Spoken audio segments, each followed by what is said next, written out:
օրվա մեջ եթե հետևես մեր լրատվամիջոցներին եւ նայես սեփական քանի պրոդուկտ են տալիս լրատվամիջոցները շատ քիչ է լրահոսը շատ է բայց այդ լրահոսի մեծ մասը fast food է ուղակի նկատում եմ որ քաղաքական գործիչներին ուղիղ հարց է տալիս շատ անգամ այդ հարցը սկսում են ՊՏՏ-ն լրիվ ուրիշ բանից խոսան այդ մասը ոնց ես դու մենեջանում եթե դու գնացել ես որպես ռադիկալ ընդդիմություն եւ ասում ես ընդհանրապես ոչ մի ձև ես չեմ համագործակցելու այս ապիկարսրիկ իշխանության հետ եւ ի սկզբանե այրում ես կամուրջներ բարձր որ դու ոչ մի ազդեցություն չես կարող ունենալ այնտեղ կայացվող որոշումների վրա դու որպես մարտավոր մեդիայում ես ու անընդհատ ինֆորմացիոն հոսքերի հետ ես աշխատում տեսնում ես որ տարբեր երկրներից ինչ որ հատուկ ինֆորմացիա հոսքեր է գալիս որպեսզի մոնիպուլացնես տեղի կարծիքը եթե կհիշես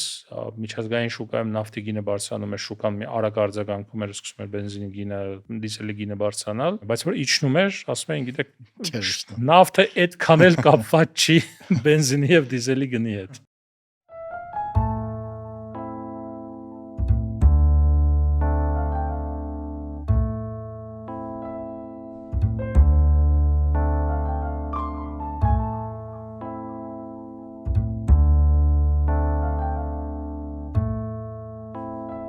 Բարև ձեզ Այսօր մեր ոդկասթի հյուրն էր Civilnet-ի լրագրող Արշալույս Մղդեսյանը։ Արշալույսի հետ զրուցել ենք մեդիայից, քաղաքական դաշտից, սպասվող ընտրություններից, քաղաքական տեխնոլոգիաներից, ապա տեղեկատվությունից, AI-ից եւ այլ հետաքրքիր թեմաների շուրջ։ Անպայման բաժանորդագրվեք մեր ալիքին եւ եթե հավանում եք կարող եք լայքել։ Մեր ոդկասթը դուրս է գալի ամեն 5 շաբթի եւ հասանելի է նաեւ Spotify-ում եւ Apple Podcast-ում։ Բացահայտեք հարմարավետության եւ էսթետիկայի նոր մոտեցումներ Futurist Architects-ի հետ։ Այստեղ դիզայնը համադրվում է ֆունկցիոնալության հետ, ստեղծելով գեղեցիկ միջավայր իր հաճախորդների համար։ Futurist Architects կերտելով ապրելակերպ։ Արշալույսյան ո՞նց ես։ Ոչինչ Նարեկ ջան, նորմալ։ Մենք իրար հետ վերջի անգամ Civilnet-ում էինք, չէ՞, խոսած ինչքան ժամանակ անցել, 1.5 տարի առաջ։ 1.5 տարի կլինի, հա։ Չնայած դրանից հետո հանդիպել խոսել ենք էլի։ Հա, բայց հարցազրույցային ֆորմատ էր էլի մեր մոտ։ Հա, ես կոմոդ հյուր էի։ Ու ես շատ զարմացել եմ, որ դու ինձ կանչել ես։ Ճիշտ ասած, խմբագրի հետ քննարկեցինք, որոշեցինք հրավիրել, չեմ հիշում արդեն ինչ էր թեման, բայց մտածեցինք, որ այդ կոնկրետ պահին քո հետ զրուցել ճիշտ կլինի։ Իսկ ինչքան ինտերվյու ես արդեն։ Չեմ հաշվել, չգիտեմ։ Նայած ինչի մասին է խոսքը, եթե խոսքը վիդեո ֆորմատով ինտերվյուների մասին է, դա կարող եմ ասել, երբվանից եմ սկսել անել։ Դա 2019 թվականից Civilnet-ում եմ սկսել անել։ Հենց տեսանյութային տարբերակով տաղավարային ինտերվյուներ, բայց առհասարակ լրագրության ոնց որ ժանրում, ոլորտում, ինտերվյուի ժանրում աշխատանքս, բայց տեքստային հիմնականում դա եղել է սկսել եմ 2009 թվականից։ Որտեղ ես սկզբում աշխատել։ Pan Armenian Net-ում մինչև մայլ կա այդ կայքը։ Այդ ժամանակ այո։ Այդ ժամանակ բավական մեծ, այսինքն մեծանում էր, բավական մեծ մեդիա ռեսուրսեր համեմատած մյուսների հետ իհարկե։ Այնտեղ եմ առաջին քայլերս արել ու ինչ որ առումով մասնագիտությունն է ինձ ընտրել, ոչ թե ես մասնագիտությանա, որովհետև լրիվ չէ, բայց ինչ որ առումով այլ դաշտից եմ, ես մասնագիտությամբ քաղաքագիտ եմ, Երևանի պետական համալսարանի քաղաքագիտության ֆակուլտետն եմ ավարտել, բաժինը միջազգային հարաբերությունների քաղաքագիտություն ֆակուլտետը, դրանից հետո էլի ինչ որ բաներ, բայց էլի հիմնականում քաղաքագիտության եւ քաղաքական գիտությունների, մարդիրավունքների ժողովրդավարության դրանց հետ է կապ ունեցել, ոչ թե լրագրության, իմ ընկերներից մեկը բանում էր աշխատում, ուղղակի մի օր առաջարկեցի, ասի, եթե ինչ-որ տենց քաղաքական վերլուծություններ, բաներ, այն ժամանակ մենք մտածում էինք, որ եթե քաղաքագիտություն ավարտել ես, արդեն լուրջ քաղաքական վերլուծություններ կարող ես անել, առաջարկեցի, ասեցի, եթե ինչ-որ տենց բան լինի, կարող եմ ուժերս փորձել էլ, ինչ-որ տեքստեր գրել բան, ու որ հիմա հիշում եմ ինչքան բոկոտն էի այդ ժամանակ ու ինչքան մեծ կարծիք ունեի ինքս իմ մասին, որ ես որ վերլուծություն անեմ, աշխարհը կփոխվի, բայց այնպես ստացվեց, որ այդ իմ ընկերը դուրս եկավ Pan Armenian-ից եւ ինձ էր առաջարկել, ասել էր մի հատ տղա կա, այսպես իրան եմ առաջարկում, հրավիրեցին հարցազրույցի, այդից սկսեցինք ու սկսել եմ ռուսերենով գրել։ Հենց բան Արմենիանում ռուսերենով ենք սկսել աշխատել։ Այն ժամանակ էլ այնպես չէ որ ռուսերեն շփվում էի, խոսում էի, գրում էի, բայց այն մակարդակի չէր, որ դա լրատվական աշխատանք ծավալես, ընթացս սովորել եմ, այսինքն այս մասնագիտությունը եւ ռուսերենով գրել եւ նաեւ մասնագիտությունը։ Հասկացա։ Բայց սկսել ես որպես քաղաքական վերլուծաբան, Քաղաքական լրագրող։ հիմնականում ներքին եւ արտաքին քաղաքականություն։ Իսկ ու տենց ոնց որ մասնագիտություն ընտրես քեզ ու մնացիր։ Հա, իսկ ու տենց ես սկսել էի լրագրության ոլորտում աշխատել, բայց մինչև վերջ չէի հավատում, որ ես լրագրող եմ։ Մեկ-մեկ կատակով ասում եմ, ես մասնագիտությամբ քաղաքագետ եմ, բայց քաղաքագետ չեմ։ Աշխատում եմ լրագրող, բայց մասնագիտությամբ լրագրող չեմ։ Այսինքն ինձ մինչև վերջ լրագրող չեմ համարում այդ առումով։ Բայց մեկը իրար փոխ լրացնում է, չէ՞, որովհետև դու օրինակ քաղաքական գործիչների հետ շատ ես խոսում ու ոլորտից շատ տեղյակ ես, լավ տեղյակ ես։ Քաղաքագիտական բեքգրաունդը շատ կարևոր է, երբ որ զբաղվում ես քաղաքական լրագրությամբ։ Արտաքին քաղաքականություն, ներքին քաղաքականություն, տնտեսական եւ պրակտիկ ինչ որ առումով բավական լուրջ բեքգրաունդ է քեզ տալիս, որ դու պատկերը տեսնես ավելի խորը եւ լայն, շատ հաճախ։ Դա մի կողմից խանգարում է, ինչի է խանգարում, որովհետեւ հարցեր կան, որ դու մտածում ես չարժի տալ, որովհետեւ դե պարզ է։ Հա, բայց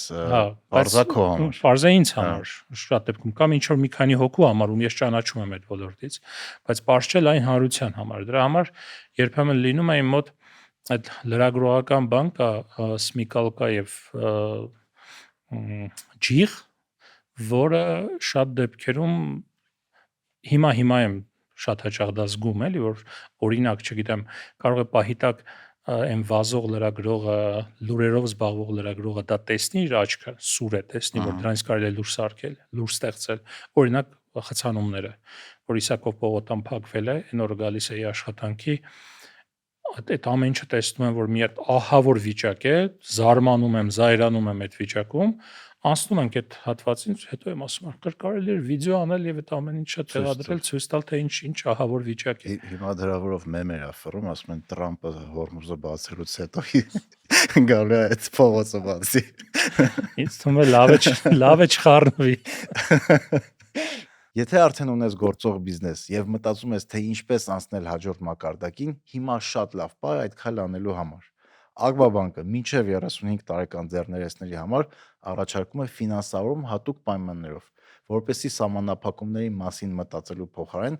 կարողանաս կենտրոնանալ քո բիզնեսի աճի վրա։ Կարող ես ստանալ բիզնես վարկ մինչև 50 միլիոն դրամ, մինչև 60 ամիս ժամկետով, դրամով, դոլարով կամ եվրոյով։ ՀՀ դրամի դեպքում տոկոսադրույքը սկսում է 11.9%-ից։ Սա հնարավորություն է ընդլայնելու գործունեությունդ եւ իրականություն դարձնել այն գաղափարները, որոնք արդեն հասունացել են քո բիզնեսում։ Մանրամասների համար անցիր հղումով ներքևում։ Քո քաղաքական ինտերվյուները սովորաբար տենց ահագին լայն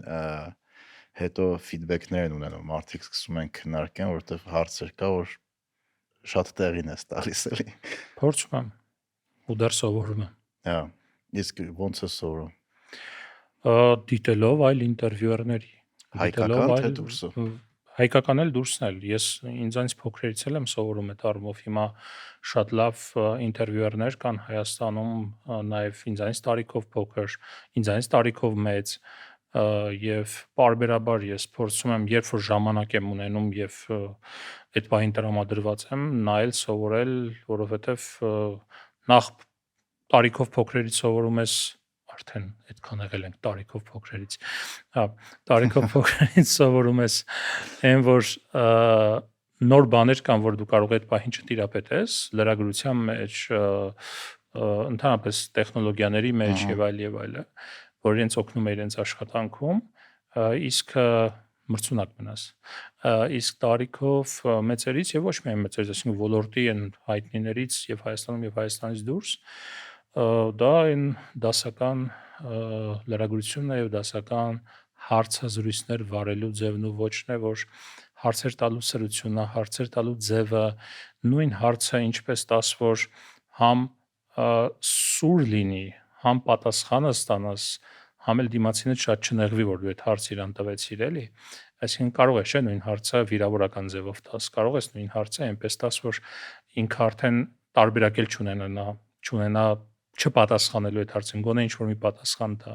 Կարող ես այնպես տալ, որ ընդհանրապես ստուդիայից թողնի գնա, չուզենա պատասխանել։ Այսինքն տեխնիկայի տարբեր ձևեր կան, որին պետք է տիրապետես եւ միշտ լինես բանի մեջ, այդ քո աբոյմայի մեջ, այսպես ասած։ Հասկացա։ Հա, դե հատկապես ձեր ոլորտում դժվար հարցերից դժվար է խուսափել այդ հարցերը, պետք է մեկատրվի այդ մարդկանց, որովհետև հատկապես քաղաքական գործիչների, բայց նկատում եմ, որ քաղաքական գործիչներին ուղիղ հարց է տալիս, շատ անգամ այդ հարցը սկսում են պտտեն, լրիվ ուրիշ բանից խոսան։ Ու շատ լրագրողներ իրենց հետ չեն վերում այդտեղ նույն տեղը, որ հարցին ուղիղ պատասխան տան։ Այդ մասը ոնց ես դու մենեջանում։ Հա, ընդհատելով։ Ընդհատում ես։ Այո, իհարկե, այդ ինքը մի փոքր բան է, ինչ-ոնց է շատ հաճախ կարող է տգեղ կողքից երևա, բայց այս զգում ես, որ ուղղակի դեմագոգիայով ես զբաղվում, ուղղակի այլ տեղ է տանում, շատ հաճախ հատուկ են անում, որ դու քնես ընդհանրապես հարցազրույցի ժամանակ մոռանաս ինչից սկսեցիր, որ գնացիր, ինչի մասին էիք ընդհանրապես խոսում, պետք է ուղղակի ընդհատես։ Ուղղակի շատ ուշադիր պետք է դժվար է դա, որովհետև մի դեպքում շատ էլեմենտար մարդկային պարկեշտություն կարող է թույլ չտալ դա անել, բայց դու պետք է հիշես, որ դու այդ ստուդիայում ոչ թե տենց լուր հանդիսատես ես, այլ դու խոսակցության մասնակից ես եւ պետք է դու հանրային շահից ես ելնում, այսինքն դու ուզում ես պատասխաններ ստանաս, որ այդ բանին հետաքրքիր է հանրությանը։ Դրա համար հանրային շահից ելնելով ոչ թե պարկեշտությանը պետք է զոհ գնաս, այլ մարդուն ընդհատես եւ բերես քո հարցերի դաշտ։ Եղել է պաշտոնյաների հետ հարցազրույց, երբ որ ես ուղիղ հարցեր եմ տվել, զգացել եմ, որ ինչ որ բայ շեղվել է, 3-4 անգամ ընդհատել հարցը կրկնել եմ, ֆրազավորել եմ, այսպես ասած, վերաշարադրել եմ հարցերը, որպեսզի այդ հարցին պատասխան ստանամ։ Այսինքն դու պետք է քո մաքսիմում իսկապես անես, որովհետև լսարանն շատ զգայուն է։ Ինչ առումով։ Այն առումով, որ երբ որ դու այդ հարցի պատասխանը չես ստանում, երբ որ ինքը ուղղակի լղոզում անցնում է առաջ, շատ հաճախ այդ ֆիդբեքերը լսարանից մեկնաբանությունների տեսքով գալիս է, որ չկարողացար այս հարցի պատասխանը ստանալ, ինքը ուղղակի լղոզեց անցավ, լրագրողը ուշադիր չէր եւ այլ, ինչը լավ է, որ քեզ տոնուսի մեջ է պահում, այսինքն որ դու էլ պատասխանատվություն ունես, շատ մեծ պատասխանատվություն ունես այդ զրույցի ընթացքում։ Եվ մյուսը այդ իսկապես այդ բանն է, որ պետք է կարողանաս ինտերվյուի ընթացքում թելը պահես, այդ զրույցի թելը, զրույցի հիմնական թեման, որի շուրջ խոսում ես, հատկապես եթե կարճ զրույց է ինքը, այսինքն ինչ որ մի կոնկրետ թեմայով ես հրավիրել այդ մարդուն հարցեր ուղղելու համար, այդ զրույցի թելը պահելու համար։ Իսկ լուրջ բարդ այդ, չգիտեմ, քաղաքական, տնտեսական այդ հարցերը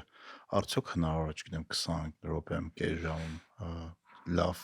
պատասխաններ ստանալ։ Ամենամեծ խնդիրներից մեկն է, որ ես ունենում եմ այն պրակտիկայի ընթացքում։ Մի քանի խնդիր կա այստեղ։ Նախ դժվար է լուրջ եւ բարդ թեմաները իսկապես 20 րոպեի ընթացքում, 15 րոպեի ընթացքում այդ հարցերի պատասխանները ստանալ։ Ինչի է բարդ։ Բարդ է այն իմաստով, որ նախ շատ պետք է խորանաս այդ թեմայի մեջ, որպեսզի պարզ կարողանաս ներկայացնել այդ թեման եւ պարզ հարցերով, ոչ պարզունակ, պարզ հարցերով բարդ թեմայի շուրջ էլի պարզ եւ խորը պատասխաններ ստանաս։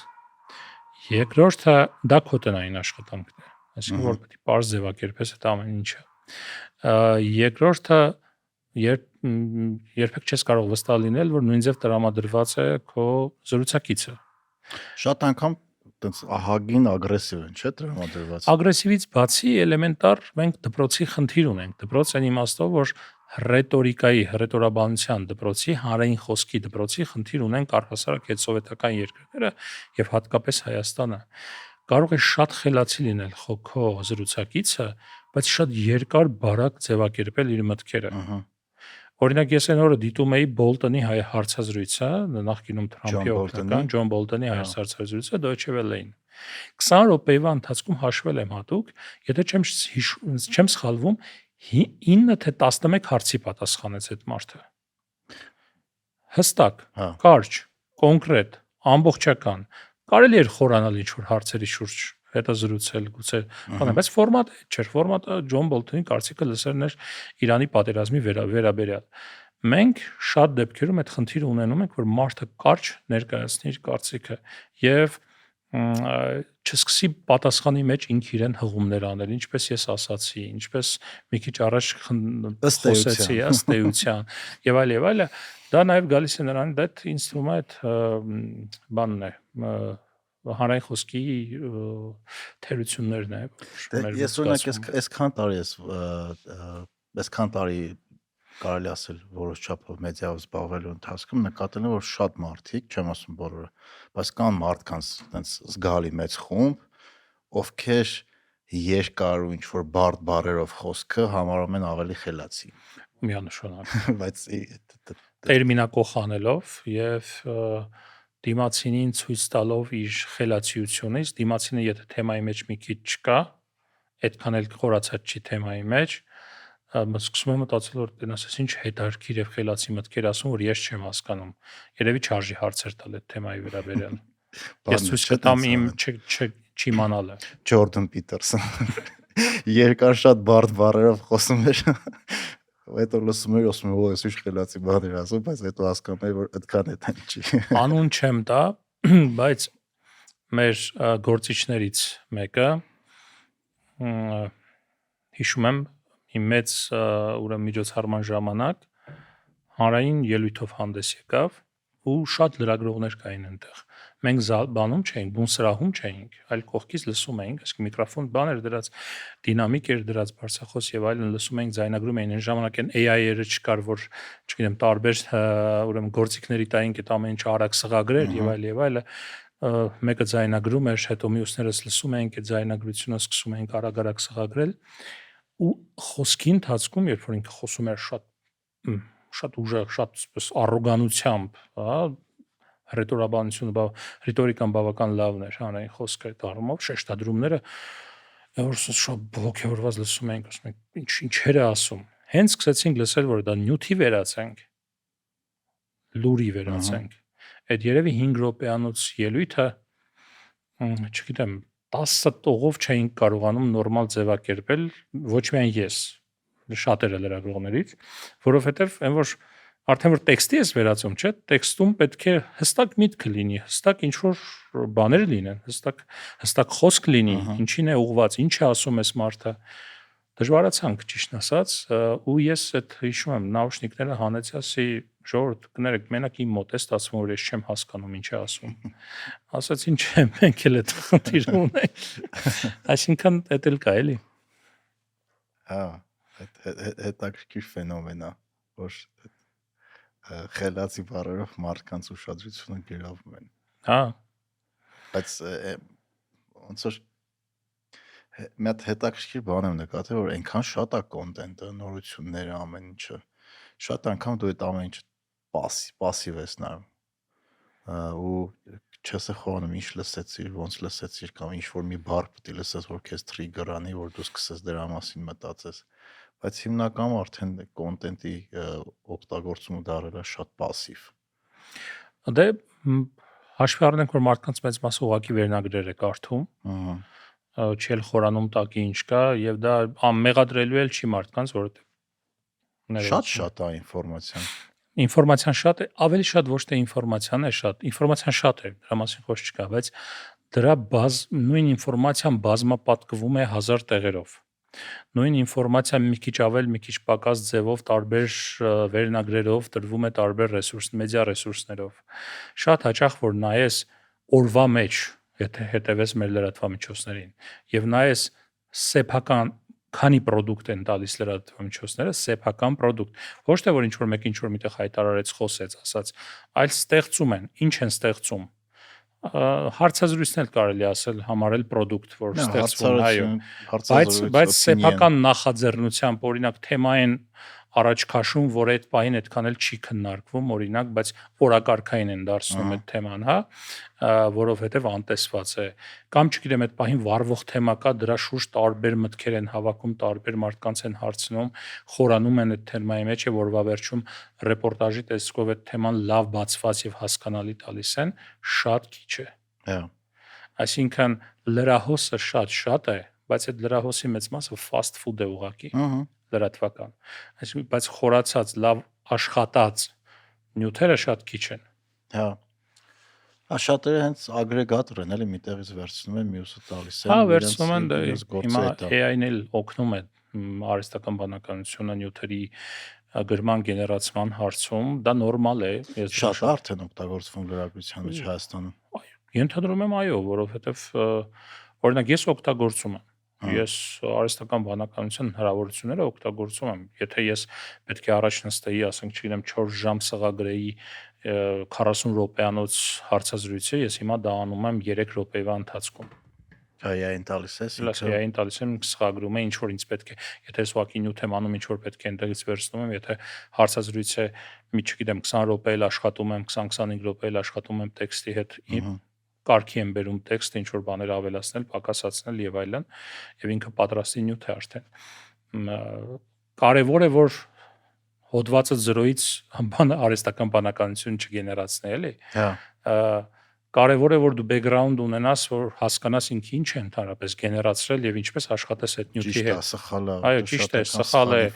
Մեկ այնպիսի բաներ կարող եմ ներառել, որ ընդհանրապես թեմայի հետ կապ չունի կամ ինչ որ մեկնաբանություններ մեջ մտցնել, որ երբեք չի հնչել այդպիսի մեկնաբանություն ոչ մի տեղից։ Կարծես ինքը համացանցից է դա վերցրել, բայց ուղակի գեներացրել է այդ բանին, մտածելով, որ դու դա ես ուզում։ Դրա համար շատ զգուշ պետք է լինել։ Իսկ քո կարծիքով այսքան շատ տարբեր ինֆոթեմաներ, հատկապես հիմա ընտրություններից առաջ հատուկ է լսվում այս քանակությամբ, որ մարդիկ շատ անգամ չեն հասկանում, որտեղ ինչ է կատարվում։ Ինչ եմ հարցնում, որտեղ բան են ամերիկացի մոտ հայտնի դեմ կա Սթիվ Բենենը, որ օգնեց Թրամփին առաջի անգամ ընտրվի։ Ինքը մի հատ տենց տերմին ունի flood the zone, որը ասում է բանը մեր ստրատեգիան է նա, որ անընդհատ այնքան ինֆորմացիա լսնենք տարբեր թեմաներով, որ մեր ձայնը լսվում է, որ ընդդիմությունը կլինի կամ մեդիաները կլինեն, չկարողանան հասկանան ինչն է կարևոր, ինչ չի կարևոր ու ոնց որ անընդհատ իրանց ձայնը լսվում ու դաշտը չգիտի այդ ամեն ինչին ինչ ռեակցիա տա։ Հայաստանի պարագայում օրինակ չեմ կարող ասել, որ հատուկ մարտավարություն է դա, այդ ձեր ասած flood zone-ը իսկապես իրականացվում է, բայց ենթադրում եմ, որ ցանկացած պոպուլիստ իշխանություն դա իրականացնում է, լինի ավտորիտար, ժողովրդավարական, թե կիսաժողովրդավարական։ Դե Ամերիկայում անում են։ Բնույթի։ Այո, անում են։ Դե Ամերիկայում կներես ամերիկյան թե ընտրական տեխնոլոգիաները, թե լրատվական դաշտը իր շուկայով եւ ամեն ինչով հանդերձ ունի բավական կայացած վիճակ եւ այնտեղ իսկապես շուկա է, այնտեղ իսկապես փորձում են այդ տեխնոլոգիաները կիրառել եւ իսկապես մարդիկ նստած մտածում են դրա մասին։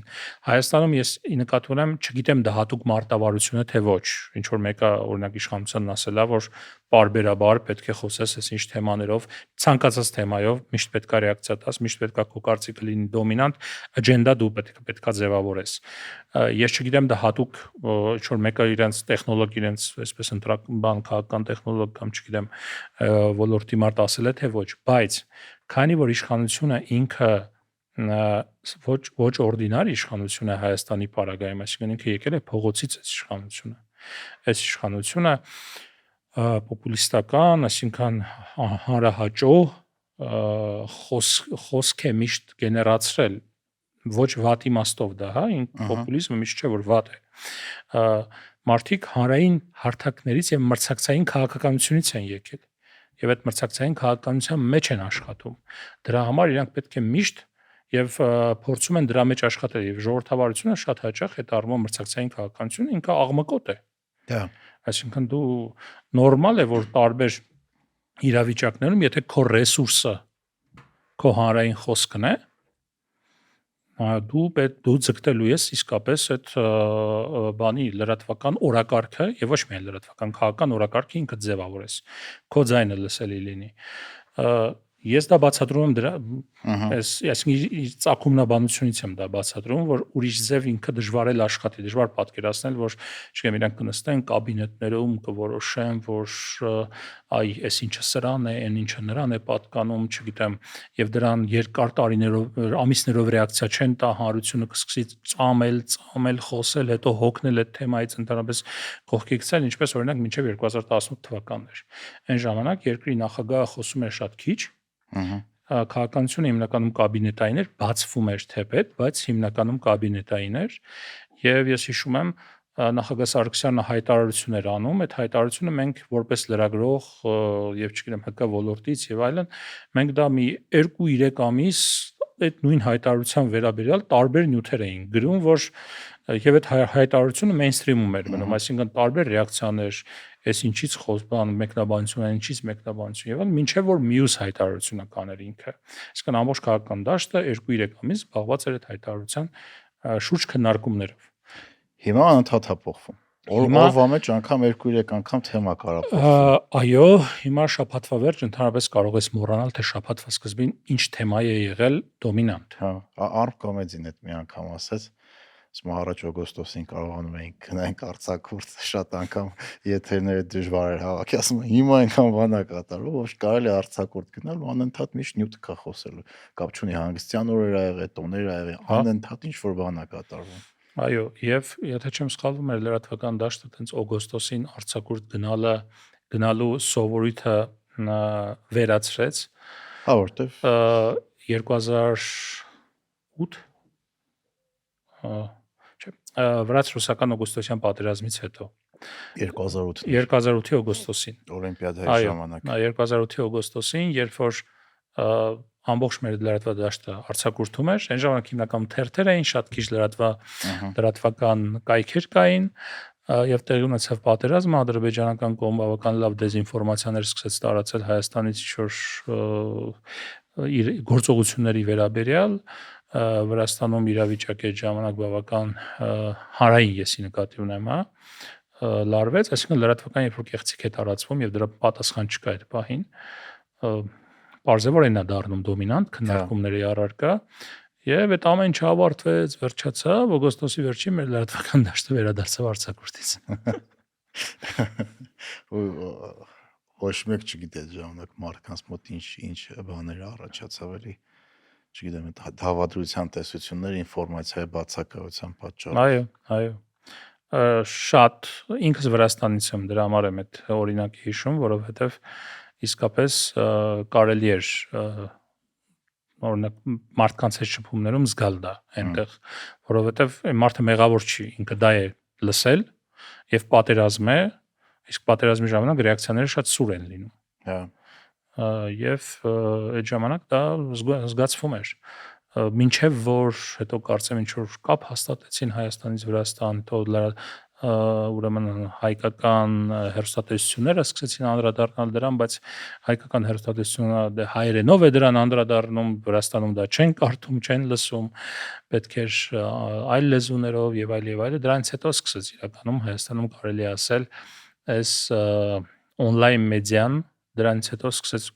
դա այնպես չի որ դա հատուկ trigger եղավ, բայց ինձ թվում է զգացին որ փոխվում է արդեն էլի։ Պետք է դրա վրա մեծ ուշադրություն դարձնել on-line մեդիայի։ Հասկացա։ Իսկ քաղաքական գործիչները որ կանչում են շատ են հրաժարվում։ Լինում է որ հրաժարվում են, բայց որ ասեմ այսպես բան է, ինչ որ հրաժարվողների մեծ շարք կա, չէ։ Ինչ եմ հարցնում, որտեղ օրինակ ՀՄԿ-ի տնօրենը որ մեր մոտ էր, ստատիստիկա կա ինտերնետում, GitHub-ում տենց ինֆորմացիա կա, որ օրինակ Պետրոսի մոտ ինչքան քիչ են ընդդիմադիր գործիչներ գնում ու ինքը մեկնաբանեց նենց որ շատ անգամ հրաժարվում են։ Մենք կանչում ենք, իրանք չեն գալիս։ Ինձ հետաքրքրում է ձեր մոտ ինչ պատկեր է։ Չէ, մեր մոտ Civilnet։ Չգիտեմ ՀՄԿ-ում ինչպես է, կա այդ մեղադրանքը իհարկե, բայց Civilnet-ում նման խնդրի չեմ բախվել, որ ասենք ասի այ չէ, ձեր մոտ չեմ գալիս, չգիտեմ ընդդիմությունից կամ իշխանությունից, առանձին մարդիկ կարող են լինել, որոնք ունենան որոշակի կարծիք, վերաբերմունք եւ այլն եւ չգան, բայց հիմնականում եթե մեզ պետք է այդ պահին ուրեմն քաղաքական գործիչներից քաղաքական որևէ բևեռի կարծիքը լսելի դարձնել, հիմնականում ստացվում է, լինում է դեպքեր, որ օբյեկտիվ նաև այդ մարդը այստեղ չի, որ փորձում ես հրավիրել, իր ինքը զբաղված է, տրամադրված չի, ուղղակի չի ուզում հարցազրույց տալ եւ այլն, բայց հիմնականում ստացվում է հրավիրել հարցազրույցի։ Բայց այս շրջանում օրինակ քաղաքական հարցազրույցները ինձ թվում է ավելի շատ դիտումներ ունի, չէ՞ որտեղ մարդկանց հետաքրքիր ընտրություններից առաջ։ Եվ հայ եւ ոչ։ Մի կողմից այո, մյուս կողմից էլ այնքան շատ են դրանք։ Որ այնքան տարբերվող պետք է անես ինչ որ առումով, այնքան արագ պետք է արձագանքես թեմային շատ հաճախ, որ ինքը չհնանա հանկարծ, որ էլի խնդրեմ է, որպեսզի իսկապես դու կարողանաս այդ մարդկանց այդ պահին եղած ուրեմն կարիքը լրատվություն ստանալու կամ վերլուծություն ստանալու բավարարես եւ գոնե ինչ որ տասնյակ հազարավոր նաեւ դիտումներ ունենաս։ Իսկ քո կարծիքով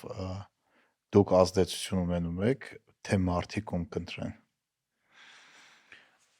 Ինձ թվում է ինչ առումով ազդեցություն։ Լրատվամիջոցի ամենակարևոր խնդիրներից մեկը ազդեցություն ունենալն է։ Դա նորմալ է եւ դա լավ ձգտում է, որովհետեւ վերջ-վերջո եթե դու ազդեցություն չես ունենում, ինչ որ առումով անիմաստ է քո գործունեությունը, հա։ Բայց ազդեցությունը ոչ թե որ դու ուղղորդես ում ընտրել, կամ ինչ որ գործողություն անել։ Ազդեցությունը, որ դու տաս բոլոր հնարավոր կոմպոնենտները, տարբեր կարծիքներ, մարդը ինքը որոշի այդ բոլոր կարծիքները լսելով, հնարավորինս համապարփակ ներկայացնելով տարբեր ինչ որ մի իրավիճակ, դրություն, ընտրություններ եւ դրանից հետո կատարի ընտրություն, այսինքն դու տալիս ես, այսպես ասած, աղցանի ինգրեդիենտները, ասում ես այսքան, չգիտեմ, կանաչի է, այսքան է, աղցանը կներես, բայց դու սարքի էլի, աղցանը քո գործն է, լսարան։ Չգիտեմ, ինձ թվում է շատ անգամ այդ բոլոր կտորները չեն նայում մարդիկ։ Ընտրում են ինչ նայեն ու շատ անգամ նայում են այն ինչ որ արդեն իրանց հետաքրքրում է։ Ու ոնց որ այդ բազմակողմանի անալիզ շատ անգամ չի արվում, էլի որ ինձ թվում է ընտրողների շատ քիչ կանակ կա, կարող է սխալ եմ ասում, շատ քիչ կանակ կա, որ դնում հատուկ մի քանի հոգու տարբեր հարցազրույցներ են նայում, ընտրական ծրագրերն են նայում, որ հասկանա ում է ուզում ընտրի։ Սովորաբար այդ ընտրությունը ինձ թվում է ավելի շատ էմոցիոնալ է, քան ռացիոնալ։ Անհատական ավելի շատ էմոցիոնալ է, ինձ թվում է, բայց իր մասսայի մեջ ինքը ռացիոնալ է։ Ինչի՞, որովհետև Վանոյի ասածը չէ, անհատապես ամեն մարդիկ ամեն մեկին կարող ես բան ասել, բայց ազգը չի կարող վատը լինել։ Մի փոքր այդ Վանով հղումով ասեմ։ Տեսեք, տեսնարեք ջան, այդ խնդիրը իսկապես կա, դա պոլարիզացիայի կամ բևեռացման հետևանք է քաղաքական եւ դա հայկական ֆենոմեն չի, հայաստանյան ֆենոմեն չի, դա համաշխարհային ֆենոմեն է։ Տարբեր լրատվական պղպջակներ են ձևավորվում, այդ բան ասվածը, հա, այդ բաբլ ասվածը, եւ այդ ամեն մեկը իր բաբլում հով լրված է շատ հաճախ եւ այդ բաբլում օգտագործում է այն լրատվական բովանդակությունը, ինչը իրեն հետաքրքիր է, ինչը համապատասխանում է իր լրատվական ճաշակին, քիմքին, քաղաքական հայացքներին։ Վերջի։ Դրա համար իսկապես շատ դժվար է այդ բաբլները իրար միացնել կամ մի նույն ինֆորմացիան լցնել եւ այս բաբլը եւ այն բաբլը, որպեսզի այդ մարդիկ իսկապես համակողմանի ստանան։ Շատ հաճախ չեն էլ ուզում ստանալ, ասում են, դա ինձ հետաքրքիր չի, չեմ ուզում մի բերականջս մտցրու, աչքս մի մտցրու, չեմ ուզում ապրիորի խաչ եմ կաշում դրա վրա։ Բայց մենք իրականում չգիտենք ինչքան են մարդիկ, որ այդպես են մտածում։ Մենք ունենք ինչ-որ մի պատկերացում, որ իսկապես կա բևեռացում, մենք ունենք ինչ-որ մի պատկերացում, որ մարդիկ անտարբեր են կամ մարդիկ ունեն որոշակի ճաշակներ եւ ճաշակների մեջ են, բայց երբ սոցիոլոգիական օրինակ հարցումներն ենք նայում եւ օրինակ լսում ենք այդ հարցումների արդյունքում, որ 60% անտարբեր է քաղաքական իրադարձություն, այսինքն չի ցանկանում մասնակցել քաղաքականությանը ընտրություններին։ Ինձ թվում է 60% այն մասսան է, որի հետ կարելի է աշխատել։ Այն մարդիկ են, այն լսարանն է, որոնց կարելի է տալ համակողմանի տեղեկատվություն եւ իրանք ինչ-որ որոշում կայացնեն։ Շատ անգամ մարդիկ տենց են պատասխանում, որ հանգիստ թողեն իրենց։ Հնարավոր է, չեմ Մենք կարող չենք ասել, հետաքրքրում, որ չշարունակեն։ սոցիոլոգները պետք է ասեն, որովհետեւ այնտեղ էլ կա հազար ու մի ուրեմն խնդիրներ այդ հարցումների հետ կապված, թե որքան է մարդը վստահում առհասարակ հարցմանը, որքանով անկեղծ է պատասխանում, բայց դա ինձ թվում է իրենք ունեն իրենց մեթոդիկաները, որպեսզի այդ ամեն ինչով հանդերձ հանեն որոշակի ինչ որ ճիշտ պատկեր այդ պահին ինչ է մտածում հանրությունը եւ եթե իսկապես նորմալ սոցիոլոգիական հետազոտության մասին է խոսքը եւ իհարկե սխալմունքի որոշակի աստիճանով այնտեղ 1-ից 2.5 կամ 3 եւ այլն տոկոս սխալմունքով բայց դա սոցիոլոգների հարցն է բայց ամեն դեպքում մենք լրատվամիջոցներս չգիտենք շատ հաճախ մեր լսարանին մենք չունենք լավ հետազոտություններ ոլորտի մենք ինքներս չենք իրականացնում շատ դեպքերում որովհետեւ չունենք այդ ռեսուրսները դա մեծ եւ քանակական եւ որակական հետազոտություն է մոտավորապես պատկեր ունենք իհարկե այդ տարբեր YouTube-ի, Facebook-ի ուրեմն անալիզիկաներով թե ինչ մասա է այդ ինչ լսարանի հետ է աշխատում, որքանն է դիտում այս կամ այն կոնտենտը, որքան տղամարդ, որքան կին, չգիտեմ ինչ տարիքային խումբ եւ այլը, բայց որ ամբողջական պատկեր ստանաս քո լսարանի մասին ինքը մեծանում է տարիքով թե չի մեծանում երիտասարդանում է քո լսարանը չի երիտասարդանում եւ այլ ու այդ երիտասարդական հատվածը մենք ինձ թվում է լրատվամիջոցներից մեծ մասը երիտասարդ աուդիտորիային սկսում են քաղաքին բաց թողնել սկսում են քաղաքին ընդհանրապես չհասկանալ նաեւ իրենք ինչ են ուզում կարողանում ենք իրենց տալ այն բովանդակությունը ինչի կարիք իրենք ունեն դե երիտասարդները սովոր քաղաքականությամբ չեն հետաքրքրվում Այս չգիտեմ, գիտես։ Հետաքրքրվում են թե չէ։ Ունենք այդպես կարծրատիպային մոտեցում, որ իրենք չեն էլ հետաքրքրվում, բայց ինձ թվում է լրատվամիջոցի խնդիրն է, որ ինքը ինչ որ մի ձև գնա հասնի այդ մարդուն, եթե ուզում է ինքը այդ շուկայում էլ աշխատել։ Մենք շատ դեպքերում հիմա ես մեզնից եմ բողոքում ստացվում է, բայց շատ դեպքերում դե մենք էլ ենք մեծանում մենք էլ ենք ինչքան էլ շատ ենք խոսում փոխվելու կարևորության մասին, բայց մենք էլ չենք սիրում փոխվել, որովհետև կոմֆորտ զոնայից դուրս գալ է դա նոր ֆորմատներ մտածելու մասին է, այդ ֆորմատները երկար պահելու մասին է, սխալվելու մասին է դա, իսկ սխալվելու քիչ մարդիկ են ուզում սխալվել առհասարակ բայց եթե ինչ-որ մի բան ուզում ես սարքես սխալվելը ամենակարևոր հա իհարկե սխալվելու չվախենալը ամենակարևոր հատկություններից մեկն է երիտասարդների ներգրավելու մասին է նաև որ իրենք գան եւ իրենց ստեղծագործական ազատություն տասասես լրատվական իհարկե որոշակի կանոնների հետևելով բայց այնպիսի կոնտենտ ստեղծեք որ իսկապես երիտասարդության հետաքրքիր լինի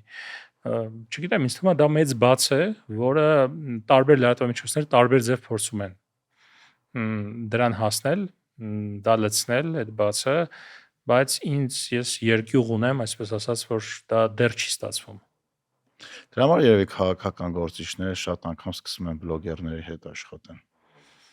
հա ոչ միայն դրա այլ նաև դրա բլոգերները սովորաբար ունեն թիրախային լսարան ովքեր երիտասարդ են սովորաբար թե երիտասարդների թե մեկը երիտասարդների վրա է աշխատում մյուսը տնային տնտեսուհիների համար է աշխատում ախր այդտեղ էլ բան պետք է լինի էլի այստեղ էլ կա խորհրդատվության կարևորությունը պետք է իմանաս ինչ թիրախ լսարանի հետ ես աշխատում դու կարող ես չգիտեմ միլիոննիկ բլոգերի մոտ գնաս եւ ոդկասթից սկսած չգիտեմ ինչ որ նա անգամ գովաստ պատվիրես բայց ինքը ոչ մի ադդաչա չունենա հա որովհետեւ թիրախ լսարանը չի ընդհանրապես բայց գնաց 20-30 հազարից 1 միլիոն մարդ հանան բայց բոլորը մինչև 15 տարեկան են բայց դու չգիտեմ ալկոհոլ կամ այո private banking ես գովազդում դժվար հոգուտ դա էլի այո հա այդ միանշանակ բայց այտենց կարծատրիպ կա եթե ուզում ես երիտասարդներին հասնես ուրեմն անպայման պետք է գնաս Instagram ու TikTok բայց Instagram ու TikTok-ում համարյա նույն մարդիկ են ինչ որ YouTube-ում են կամ TV-ն հատկապես հիմա չգիտեմ on-line բոլորն են համարյա բոլորը չեմ կարող ասել, ընդունված է իհարկե ասել, որ երիտասարդները հիմնականում Instagram-ում են եւ TikTok-ում, որովհետեւ շատ է եղել, որ ես օրինակ երիտասարդների հետ շփվելուց ասել եմ օրինակ, չգիտեմ, Facebook-ով քեզ էս ինչ կուղարկեմ, ասելա ինչով։ Facebook-ով։ Ասեմ Facebook-ով, ասելա ես, այսինքն կա ինքը այնտեղ։ Այնպես չի որ Չի չկա, պրոֆիլ օգտվում, ունի, հա։ բայց չի օգտվում, ասում եմ, ես շուտվանից չեմ օգտվում, ընդհանրապես ակտիվ չի։ Հա, Instagram կամ Instagram հիմնականում։ Snapchat-ում էլ շատ կան երեխեք։ Հա, չգիտեմ, այդ Snapchat, հարաբերս բաց եմ թողել։ Discord են շատ օգտագործում։ Twitch են սկսել Հայաստանում օգտագործել։ Հա, տարբեր սոցցանցեր կա։ Reddit, ինչը զարմանալի է, բայց Reddit-ը ահագին պոպուլյար է գնալով դառնում Հայաստանում։ Հետաքրքիր է, որովհետև Reddit-ը ինքը հետաքրքիր հարթակ է, ինքը դասական բլոգային հարթակն է, էլի։ Իմ ամենաերևի ամենասիրած հարթակներից մեկն է Reddit-ը։ Հմ։ Իսկ նշեցիր, որ այտենց մարդիկ կան, որ կարան հրաժարվեն, որովհետև ինչ որ կարծիք են կազմել լրատվականի մասին, չգիտեմ, այս դեպքում Civilnet-ի։ Քո կարծիքով ոնց են մարդիկ կարծիք կազմում ինչ որ լրատվականի մասին։ Civilnet-ը կլինի, չգիտեմ, Ազատությունը կլինի, Հետքը կամ Հմեկը։ Տարբեր, այսինքն կան մարդիկ, որոնք այդ բանը կարծիքը կազմում են fake news-երից օրինակ։ Դա համացանցում շրջանառվող ինչ որ լուրերից, որոնք այդպես էլ չեն հաստատվում կամ իսկապես կեղծ են։ Ես հիշում եմ նոր էի ընդունվել Civilnet աշխատանքի, ինձ մեր գործընկերներից մեկը եկավ այնպիսի բաներ պատմեց, որ դու գիտես որտեղ ես բան եւ այլն, ասի փաստ կներկայացնես մի երկու ինչ որ դու ասում ես, ասես կներկայացնեմ, բարձր չներկայացրեց, այսինքն ոչ մի այդպիսի փաստ չկա, որ ինքը ներկայացնի։ Դրա համար այսինքն տարբեր են դրանք եւ կեղծ լուրերն են, դրանք եւ մանիպուլյացիաներն են, դրանք եւ մարդու անձնական վերաբերմունքն է, անկախ տվյալ խմբագրության, չգիտեմ, այնտեղ աշխատող մարդ նկատմամբ եւ այլ, ինքը շատ տարբեր է, շատ տարբեր բազմագործոն, ուրեմն իր բազմագործոն է դա, մարդը ինչպես է կարծիք կազմում, սովորաբար պետք է կարծիք կազմի կոնտենտից, բովանդակությունից, պետք է մտնի, կարդա եւ կամ լսի եւ դրանից հետո իր կարծիքը ձևավորի, բայց այստեղ էլ կա խտրականություն, այսինքն մարդիկ շատ հաճախ մտնում, քաղաքական գործիչները հատկապես, իրենք կարդում են այն, ինչ իրենց է վերաբերում, եւ շատ հաճախ լրատվամիջոցը, եթե հատկապես իշխանական եւ ոչ միայն իշխանական ուժի մասին ինչ-որ նյութ է գրում, պարզ է որ լավ նյութ դժվար գրի, այսինքն լավ են իմաստով, որ չգիտեմ, ինչքան պուպուշն են, լավն են եւ այլ, պետք է գրի խնդրի մասին։ Եվ իրենց կարծիքով այդ խնդիրը, չգիտեմ, այնքան էլ այնպես չի գրած, ինչպես պետք է գրել, կամ այդ խնդիրը ընդհանրապես չկա, կամ ինչու մեր մասին եք մենակ գրում, ուրիշների մասին չեք գրում, երբ որ ասում ես կլինի լրահոսը ամբողջությամբ ընթերցես էլի, այսինքն չընթերցես այն մասերը կամ Facebook-ում այն ինչ որ Facebook-ը այդ պահին բերել է իր ալգորիթմերով քեզ ինչ դա հետաքրքիր է։ Մնացածն էլ նայես, օրինակ այս մյուս ուժի մասին էլ նյութ կա, այն երրորդի մասին էլ կա նյութ, բայց նաև պարզ է, որ եթե ուժը իշխանություն է, լրատվամիջոցների նորմալ իրավիճակում լրատվամիջոցների ուշադրության կենտրոնում ավելի շատ իշխանությունն է, որովհետև իշխանությանը պետք է պահեն հաշվետու առաջին հերթին հանրային բարիքներին, հանրային միջոցներին տիրապետում է իշխանությունը, ինքն է բաշխում այդ միջոցները, դրա համար այդ իշխանությունը պարզ է որ պետք է լինի ավելի շատ ուշադրության կենտրոնում, թեպետ մյուս քաղաքական դերակատարները եւս պետք է լինեն ուշադրության կենտրոնում։ Հա։ Բայց Հայաստանում քո կարծիքով այսօրվա մեր սահմանադրությամբ ընդդիմությունը կարա հարցեր լուծի։ Օրինակ շատ անգամ ասում են մենք չենք կարող ոչ մի բան անենք այդ քաղաքական առումով, որտեվ ինչ օրենք ուզեն կարանք ընդունեն։ Մեծ հաշվով այո, ինչ օրենք ուզեն կարող է իշխանություն ընդունել, եթե ունի սահմանադրական մեծամասնություն։ Բայց նայես թե դու ինչպես ես տրամադրված։ Եթե դու գնացել ես որպես ռադիկալ ընդդիմություն եւ ասում ես ոչ ընդհանրապես ոչ մի ձև ես չեմ համագործակցելու այս ապիկարսրիկա իշխանության հետ եւ այլ, այդ wording-ն եմ ասում, հա։ Եվ ի սկզբանե այրում ես կամուրջներ, դա քաղաքական բառապաշար չի միայն, հա, դա իսկապես սկզբանե դու այրում ես կամուրջներ համագործակցելու իշխանության հետ, պարզ է որ դու ոչ մի ազդեցություն չես կարող ունենալ այնտեղ կայացվող որոշումների վրա։ Բայց հետաքրքիր գիտես ինչա կներես էլի ընդհատեմ այդ միտքը եկավ չմոռանամ հարցնեմ քեզ շատ հետաքրքիր է կարծիքը քաղաքականությունը այսօր վերևել այն մակարդակի որ ահավոր ռադիկալ է դառը ու շատ անգամ եթե անգամ ընդդիմությունն իշխանությունը ինչ որ հարցի շուրջ իրար հետ պայմանավորվեն որ կոմպրոմիսի գնան ու նենց որոշում ընդունեն որ կարա հանրային օգուտ լինի ոչ իշխանությունը դա կանի, ոչ ընդդիմությունը, որովհետեւ վախենան որ իրանց դավաճան կասեն։ Իրանց ընտրողները իրանց կասեն ոնց դու իշխանություն ես, ոնց ես ընդդիմության հետ ինչ որ հարցի շուրջ աշխատել կամ կասեն դու ընդդիմություն ես, ոնց ես այդ իշխանության հետ աշխատել։ Ինձ թվում է մի քանի դեպք ես մի քանի տարվա մեջ երևի մի 2-3 անգամ եղել է որ ինչ որ հարցերի շուրջ համաձայնվել են։ Դա մի կողմից դա անում են փակ դռների հետևում, որը մենք չենք տեսնում։ Կարող է, բայց դա մի կողմից ընդհանուր ինչպես խոսեցինք մի քիչ առաջ, ուրեմն պոլարիզացիայի եւ բևեռացման հետևանք է քաղաքական այդ թվում։ Երկրորդը դա քաղաքական մշակույթի նաեւ խնդիր է, որովհետեւ ինչ է նշանակում դու ինչպես ես համագործակցում ես ուժի կամ այն ուժի հետ, դա ով է ասում 10 հոգի 100 հոգի, թեկուզ 1000 հոգի, բայց եթե դու դա այդ համագործակցության արդյունքում լուծում ես, ասենք, տասնյակ հազարների խնդիր, այդ դեպքում խնդիրը նրանում է, թե դու ինչպես ես դա մատուցում, ինչպես ես դա քո լսարանին, քո ընտրողին ներկայացնում։ Բայց եթե ընդդիմությունը ունի օրինակ, չգիտեմ, 30 մանդատ կամ 40 մանդատ եւ ուզում է ինչ-որ խնդիր լուծել, բա ոնց պետք է լուծի առանց իշխանության հետ համագործակցություն, առանց համոզելու, որ այս խնդիրը, օրինակ, որը վերաբերում է, չգիտեմ, ինչ որ մի մարզի, ինչ որ մի դպրոցի ուսումնական հաստատության, փողոցի, չգիտեմ, տարբեր բաների, հա, տարբեր իրավիճակի, արտաքին քաղաքականության, ներքին քաղաքականության, այնտեղ օրենքների եւ այլ։ Բայց եթե դու տեսել ես այդ խնդիրը, ուզում ես վերջի դու այնտեղ ես, բացի դրանից, որ ուզում ես իշխանապողություն անես եւ այլ, նորմալ է, բայց դու այնտեղ ես նրա համար, որ հանրային խնդիրներ բարձրացնես եւ այդ խնդիրների լուծմանը հասնես։ Այն խնդիրները, որոնք չեն լուծված, անտեսված են,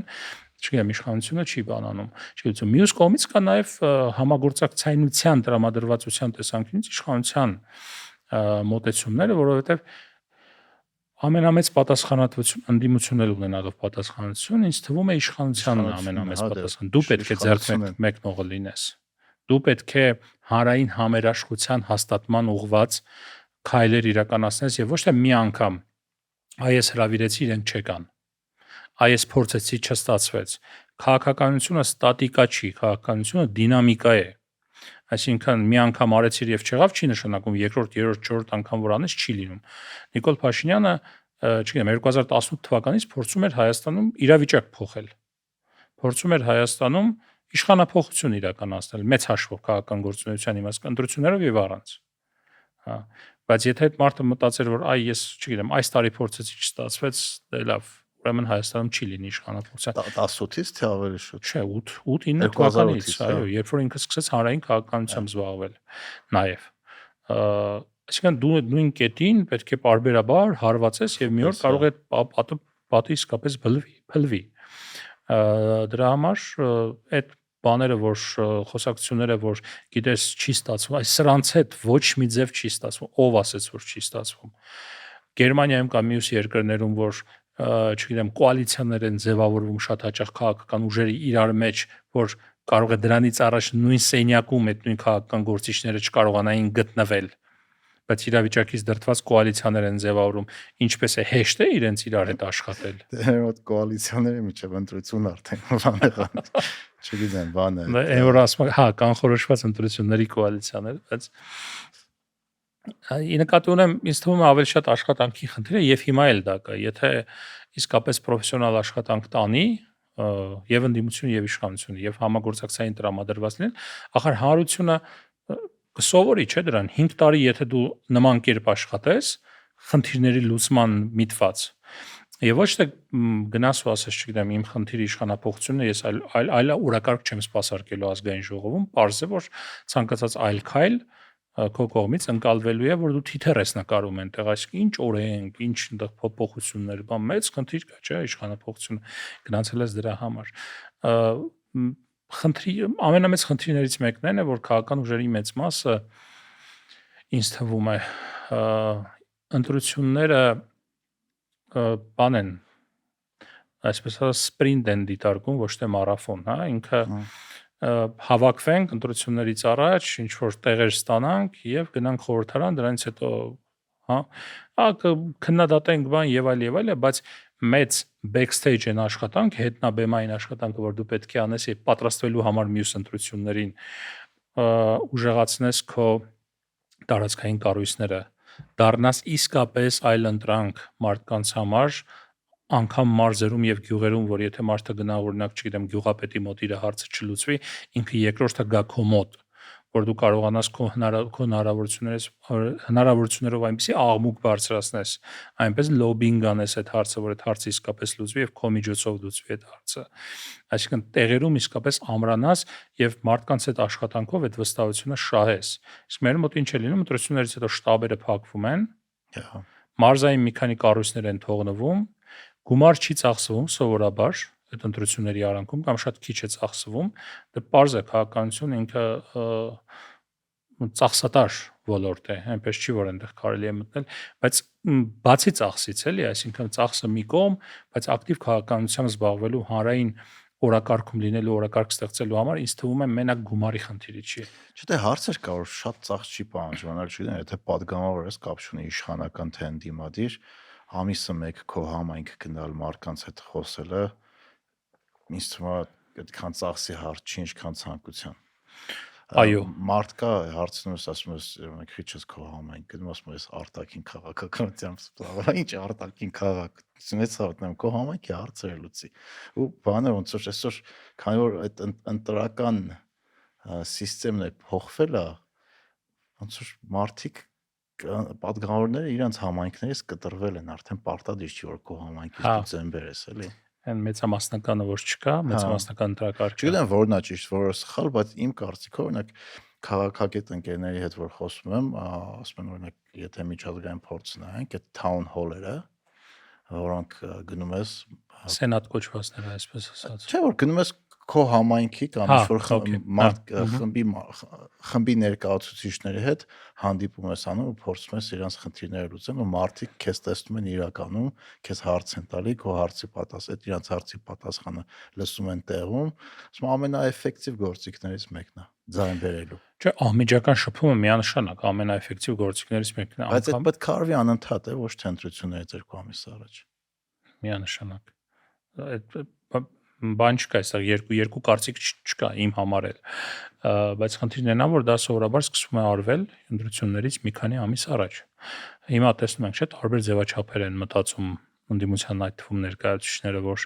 ինչպես կարելի է շփվել հանրության հետ, ոդքասթներ են նաև մտածում դրա մասին, սկսում են խոսել իրավիճակներից, երևույթներից, բայց լինում է ընթացք, որ ընդհանրապես կորում են դաշտից։ 2 տարի կարող է ընդդիմության լիդերը ընդհանրապես չշփվի հանրության հետ, հետո վերադառնա։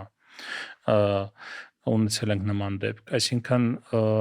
սա լուրջ իսկապես հանրային քաղաքականության խնդիր է եւ նաեւ մյուս հարցը, որ գիտես, իմ կարծիքով կոնկրետ այս ընդդիմության մի հատվածը, բոլորի մասին չեմ կարող ասել, այնտեղ կան տաղանդավոր падգամավորներ իմ կարծիքով, որոնք իսկապես հանրային դեռ ասելիք ունեն իմ կարծիքով։ Անուններ չտամ, բայց մեծ հաշվով կուսակցությունից է դուրսը ընդդիմադիր ուժերում։ Հա։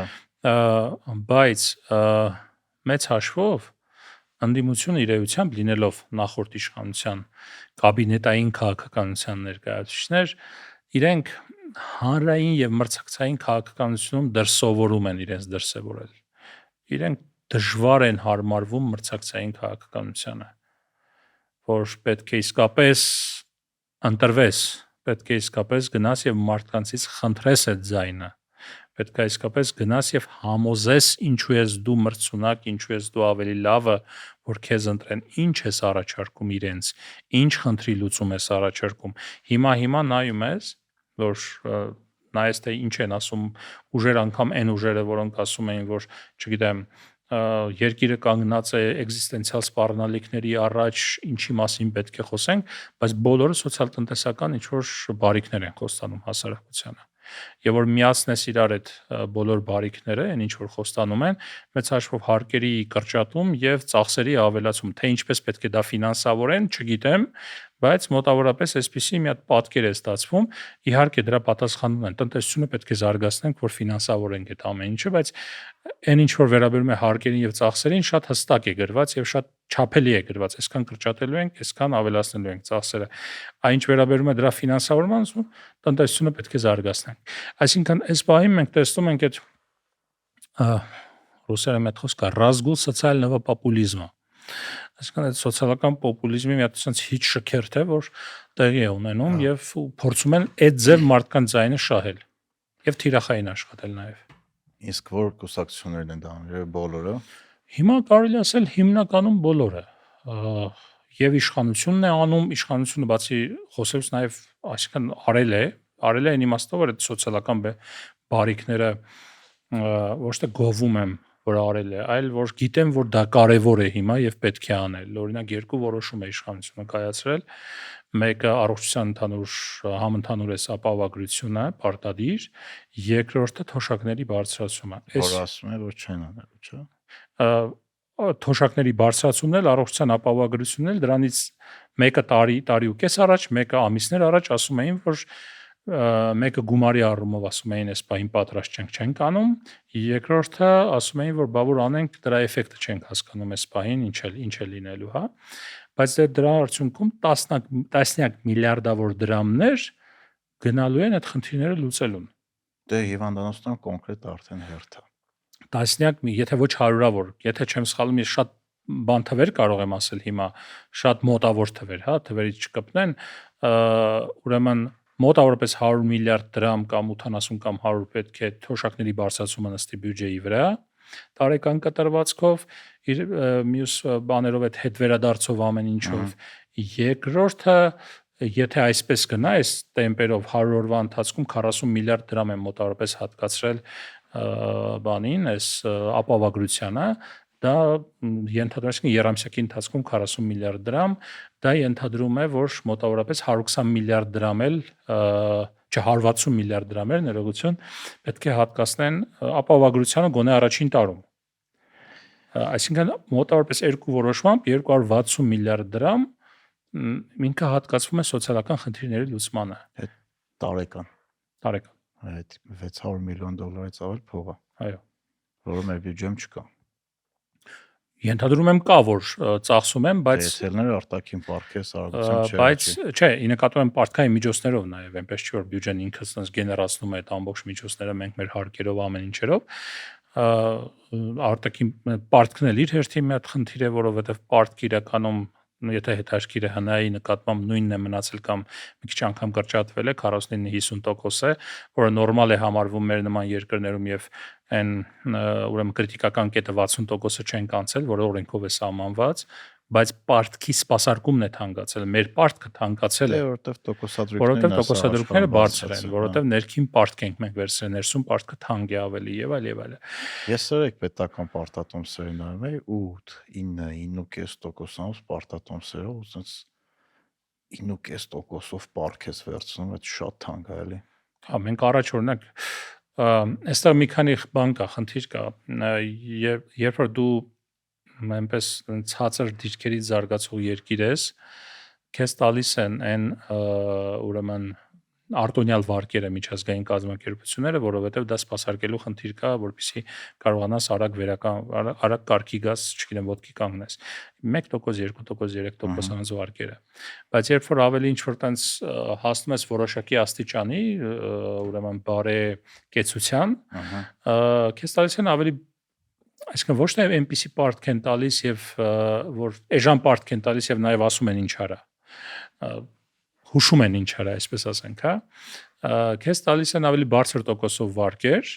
որովհետեւ դու արդեն կարող ես սպասարկել, արդեն ահագին զարգացած երկիր ես, ու արդեն դու ես որոշում ինչ անես քո առաջնահերթությունները, ավելի շատ դու ես որոշում, քան թե իրենք են որոշում, դա այնտեղ էլ այնպես չի որ իրենք են որոշում, այնտեղ բանակցում ես, որ ես այս սրա վրա պետք է ծախսեմ, ինքը ասում է, կարող է սրա վրա էլ ծախսես եւ այլ եւ այլ։ Դրա համար այդ պարտնել ինքը շատ հետաքրքիր է, էլի, այսինքն ինչպես է ձևավորվում ընդհանրապես։ Մյուս ուժերը եւս որ նայում ես հիմնականում գալով քաղաքական ուժերին։ Հիմնականում էլի սոցիալական եւ տնտեսական mainstream իրենց դա է։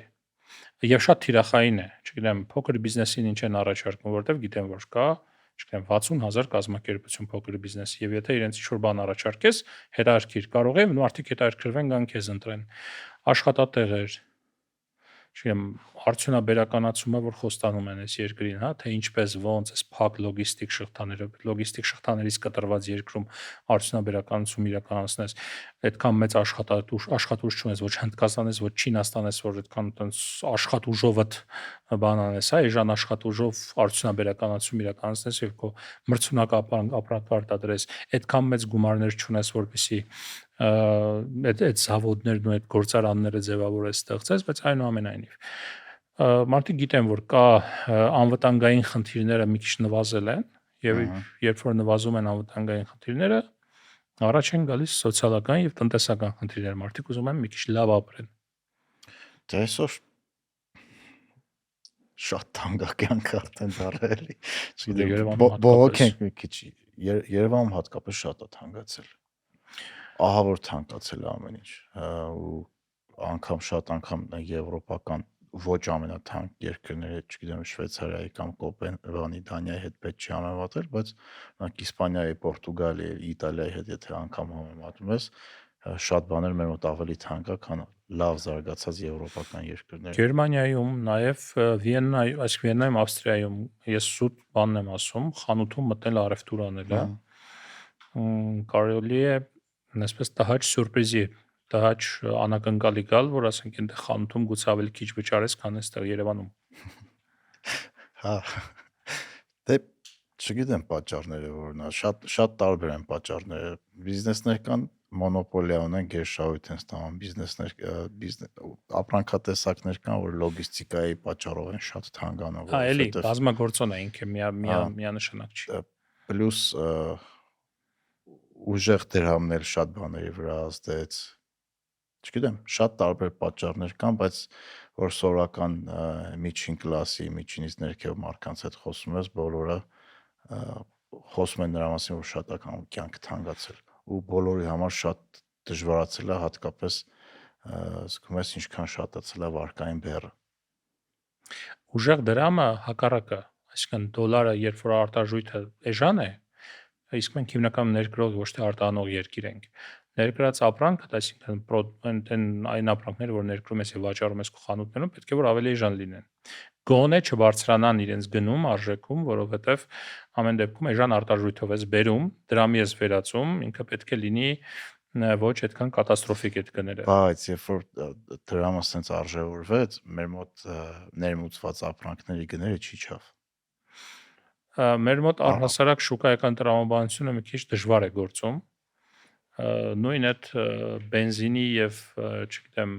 վարելիքի հետ կապված ժամանակին եւ հիմա մի քիչ փոխվեց Ադրբեջանից բենզին բերելով եւ այլ, որտեղ այնտեղ այլ մեխանիզմներ է գործում, բայց սովորաբար ինչ էր, եթե կհիշես, միջազգային շուկայում նավթի գինը բարձրանում էր, շուկան մի արագ արձագանքում էր, սկսում էր բենզինի գինը, դիզելի գինը բարձրանալ, վարելիքի գինը, բայց որ իջնում էր, ասում են, գիտեք, նավթը այդքան էլ կապված չի բենզինի եւ դիզելի գնի հետ։ Հա, մոտ շատ թանկ է։ Իրոք թանկ է։ Այո։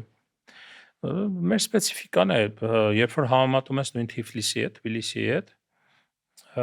տարբեր նիշաներով, այնտեղ կարող է այնպես լինի, որ 15-ից 20% էժան լինի, բնակարանների վարձերից սկսած, սորական խանութային առևտրից վերջացրած։ Հա։ Կյանքը այդքան էժան լինի ու այդքան հնարավորություններով հանդերձ այնտեղ, այ, այսինքն ինքը ավելի մեծ հնարավորություններով երկիր է, ծովի ելքը, այդքան փակված չէ ինչքան Հայաստանը, շուկաների հասանելիությունը, լոգիստիկան եւ այլ։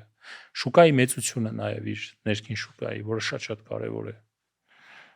Մի հատ ծով ունենայինք էլի։ Հայի վաղեմի երազանքը։ Մի հատ ծով ունենայինք, հարցերը լուծեինք։ Ինձ թվում է, չգիտեմ կլուծեինք թե չէ, բայց այդ բանը է։ Շատ հարց է լուծում ինքը, իսկապես ախր բանը էս կրակ խոսքերից համար իհարկե խեղճ ու կրակ երկիր է այն իմաստով, որ երկու կողմից փակ Իսկ ինքը շատ լուրջ խնդիր է։ Լոգիստիկ փակվածությունը եւ հասանելիության սահմանափակումը լուրջ խնդիր է։ Մենք ուղղակի միշտ ապրել ենք, մենք միշտ հիշում ենք մեզ այսպես, մեր ոնց ասեմ, մեր ծննդականից է դա գալիս, որ մենք մեզ հիշում ենք այնց պաշարված շղթայի, պաշարված ամրոցի մեջ ապրելով եւ շատ հաճախ չենք էլ մտածել դրա մասին, ինչ որ բացվի, ինչ կփոխվի, էլի։ Բայց Դե մեծ Վրաստանի հետ է էլի սահման։ Իրանի հետ պրոբլեմատիկա, Ադրբեջան, Թուրքիան է փակը։ Պրոբլեմատիկա դե սանկցիաներ բաներ, բացի նրանից էլ Իրանի շուկան է սպეციფիկ, այսինքն դու այնպես չի որ շատ հեշտ կարող ես մտնել այդ շուկա, ինքը բավական պաշտպանված շուկա է պրոտեկցիոնիզմի տեսանկյունից։ Իրանում ապրանքներ կա, որ Հայաստանի հետ նույն ապրանքի հետ համեմատես 3 անգամ էժանը։ Դու ոնց մտնես այդտեղ ինչ-որ մի բան վաճառես էլի։ Հա, բայց դրանով հանդերձ նաև մուտքի արգելքներն են, արգելքներ կան, ինքը մեղադրելու խնդիր չի, այլ իրենց տնտեսության տրամաբանությունն է այդպեսին։ Պաշտպանում են սեփական արտադրողին եւ դա իրենց գործն է, իհարկե։ Թեպետ էս պետք է բացվեր էս ԵԱՏՄ-Իրան հարաբերությունների եւ առևտրային կապերի զարգացման զուգընթաց եւ պայմանագրեր են կնքվել նաեւ։ Բայց իսկապես այդ խնդիրը կա, այսինքն մատակարարման մեր հիմնական ուղղությունը Վրաստանն է,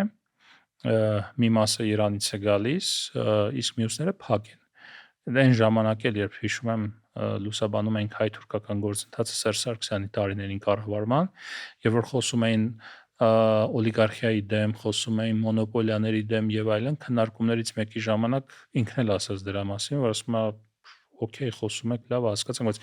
նաև մատակարարումների ուղիները պետք է շատանան, որ ներկրողներն էլ շատանան, նույն ուղղության վրա 40 ներկրող չի կարող լինել, էլի, այսինքն մեկը ինչ որ բանա վերցնում, դե իհարկե այնտեղ քաղաքական խնդիր կար, էս կար, այն կար, բայց ասացի մեջ որոշակի ճշմարտություն էլ կա, որ երբ որ տարբեր ուղղություններ ունես, երկիրը բաց է տարբեր ուղղություններով, մատակարարները շատանում են, եթե իհարկե երկրի ներսում քաղաքական որոշում չկա, որ քվոտավորված է, այս ինչ ապրանքատեսակ է, այս ինչը պետք է բերի ու վերջ։ Հասկացա։ Տեսնենք ինչ կլինի այդ դաշտում ինչ կլինի։ Իսկ մի հատ թեմա էլ կար, որ քո հետ ուզում եմ անպայման քննարկել, այդ բանը հիբրիդային պատերազմի այդ գաղափարը։ Դու որպես մարտավոր մեդիայում ես ու անընդհատ ինֆորմացիոն հոսքերի հետ ես աշխատում։ Տեսնում ես, որ տարբեր երկրներից ինչ որ հատուկ ինֆորմացիա հոսքեր է գալիս, որպեսզի մանիպուլացնես տեղի կարծիքը։ Չգիտեմ, Ռուսաստան կլինի, Թուրքիա, Ադրբեջան, Եվրոպա։ Նման օրինակներ կան եւ միշտ եղել են, հիմա գուցե չէ, հաստատ ահագնացել են եւ դեռ կարող են ահագնանալ։ Բայց դա ինձ թվում է մի քիչ նոր տերմին է իհայտ եկել ֆիմի հիբրիդային պատերազմ, չգիտեմ, հարձակումներ եւ այլ եւ այլ։ Այդ ինֆորմացիան փոխեցին ֆիմի, չէ՞։ Բայց մեծ հաշվով ինքը տեղեկատվական պատերազմների մասին է խոսքը։ Մեծ հաշվով, եթե ինքը միշտ եղել է այդ տեղեկատվական պատերազմը, որ փորձել են տեղեկատվական մանիպուլյացիաներով, տեղեկատվական հարձակումներով ազդել ուրեմն տվյալ լսարանի վրա, ձևավորել ինչ որ կարծիք եւ այլ։ Այլ բան է, որ տեխնոլոգիաների զարգացմանը զուգընթաց դա դարձել է ավելի, այսպես զարգացած տարբեր կողմերից զարգացած ոլորտ եւ տեղեկատվական հոսքերը եւ հնարավորությունները կամ ուղղությունները, որ ավելանում մեծանում են, ներազդեցության մեթոդներն էլ են բազմանում։ Ներազդեցության մեթոդներն էլ են շատանում եւ հիմա կարելի է օրինակ, չգիտեմ, ինչ որ մի fake account-ում ստեղծել մի տեղեկատվություն, այդ տեղեկատվությունը հետո գցել մեկ այլ օգտահաշվի վրա, հետո մեկ այլ մի փոքր ավելի մեծ օգտահաշվի վրա տարածել մի քանիսով, TikTok եւ այլ տարբեր սկզբնաղբյուրը արդեն ոչ մեկ չի հիշում, ոչ մեկ չի հիշում սկզբնաղբյուրը, հետո դա մտնում է տեղեկատվական դաշտ, հաճախ մարդիկ տարբեր նպատակներից դրդված կարող են դա վերցնել, արտատպել, տարածել, չիմացության, մյուսի, որ այսինքն ուղղակի զուտ ինչ որ որոշակի նպատակադրում ունեն եւ արդյունքում դե գնա այդ ամեն ինչի շղթայի, այսպես բանը բացահայտիր, թե որտեղից է եկել, էլի։ Կան դա եւ ընտրությունների հատկապես ժամանակահատվածում, իսկ այսօր Հայաստանի ընտրությունները խորհրդարանական իրենք աշխարհաքաղաքականացված, այսպես ասած, ընտրություններ են եւ այդտեղ էլ մի փոքր չափազանցություն կա, բայց աշխարհաքաղաքական են թե տենց օգտագործվում է որպես քաղց տեխնոլոգիա։ Դրա համար էի ասում, այդտեղ էլ մի փոքր քաղաքականացվածություն կա, որովհետև միշտ Հայաստանում եւ Հայաստանի նման երկրներում փոքր, որոնք կարծում են, որ աշխարհը պայքարում է իրենց համար, չգիտեմ, արևմուտքը եւ արևելքը անպայման պայքարում են իրենց համար, բայց երկու նարատիվ կա շատ հետաքրքիր։ Ամենակարևորը մենք ենք ու Ավստրիան։ Երկու շատ հետաքրքիր նարատիվ կա։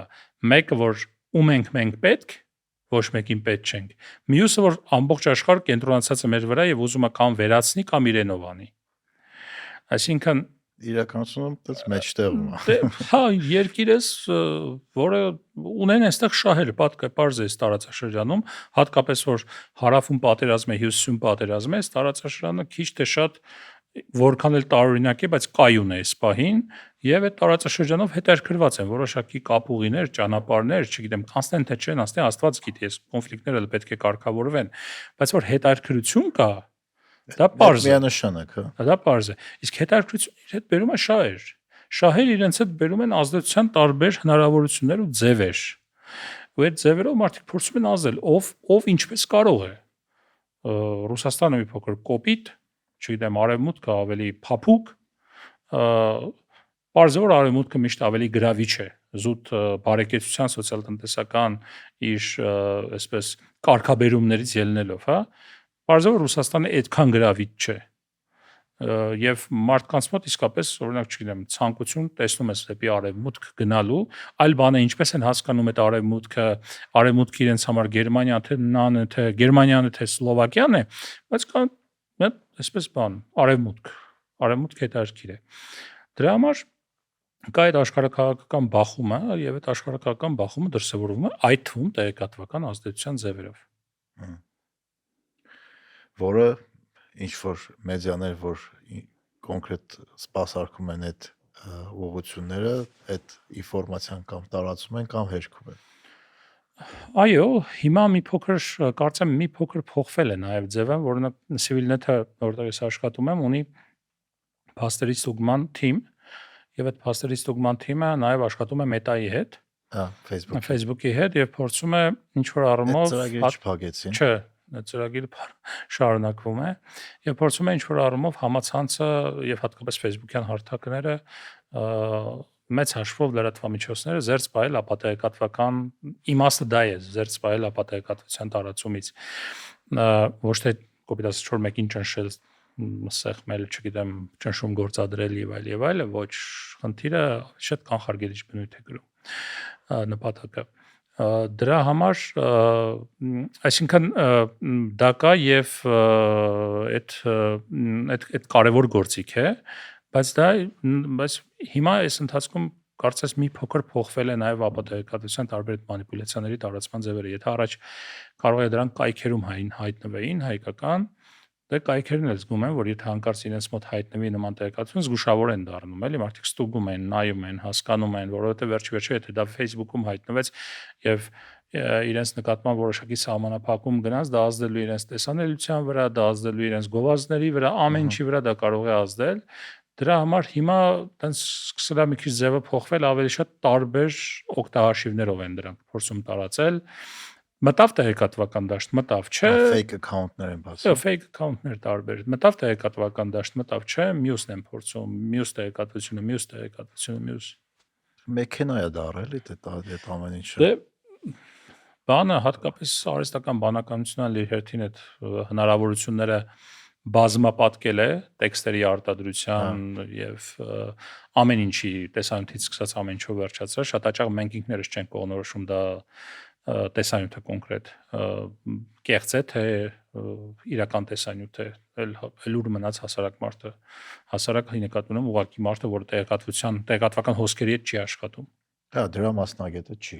սովորական օգտատերը։ Այո, սպառող է։ Հա, շատ անգամ հին վիդեոներն են գցում որպես նորմալ վիդեո, ու ինքը արհեստական բանականության կողմից չի արտադրված, բայց մեկը դիսինֆորմացիա, որտեղ այդ հին կադրերը, հա, որը նորից վերաօգտագործվում է։ Այսօր եմ համացանցում տեսել առավոտը զուտ թեթև բան եմ, փաստերի ստուգում եմ արել, ինքս ինձ համար շատ հեռախոսով ինչ որ մի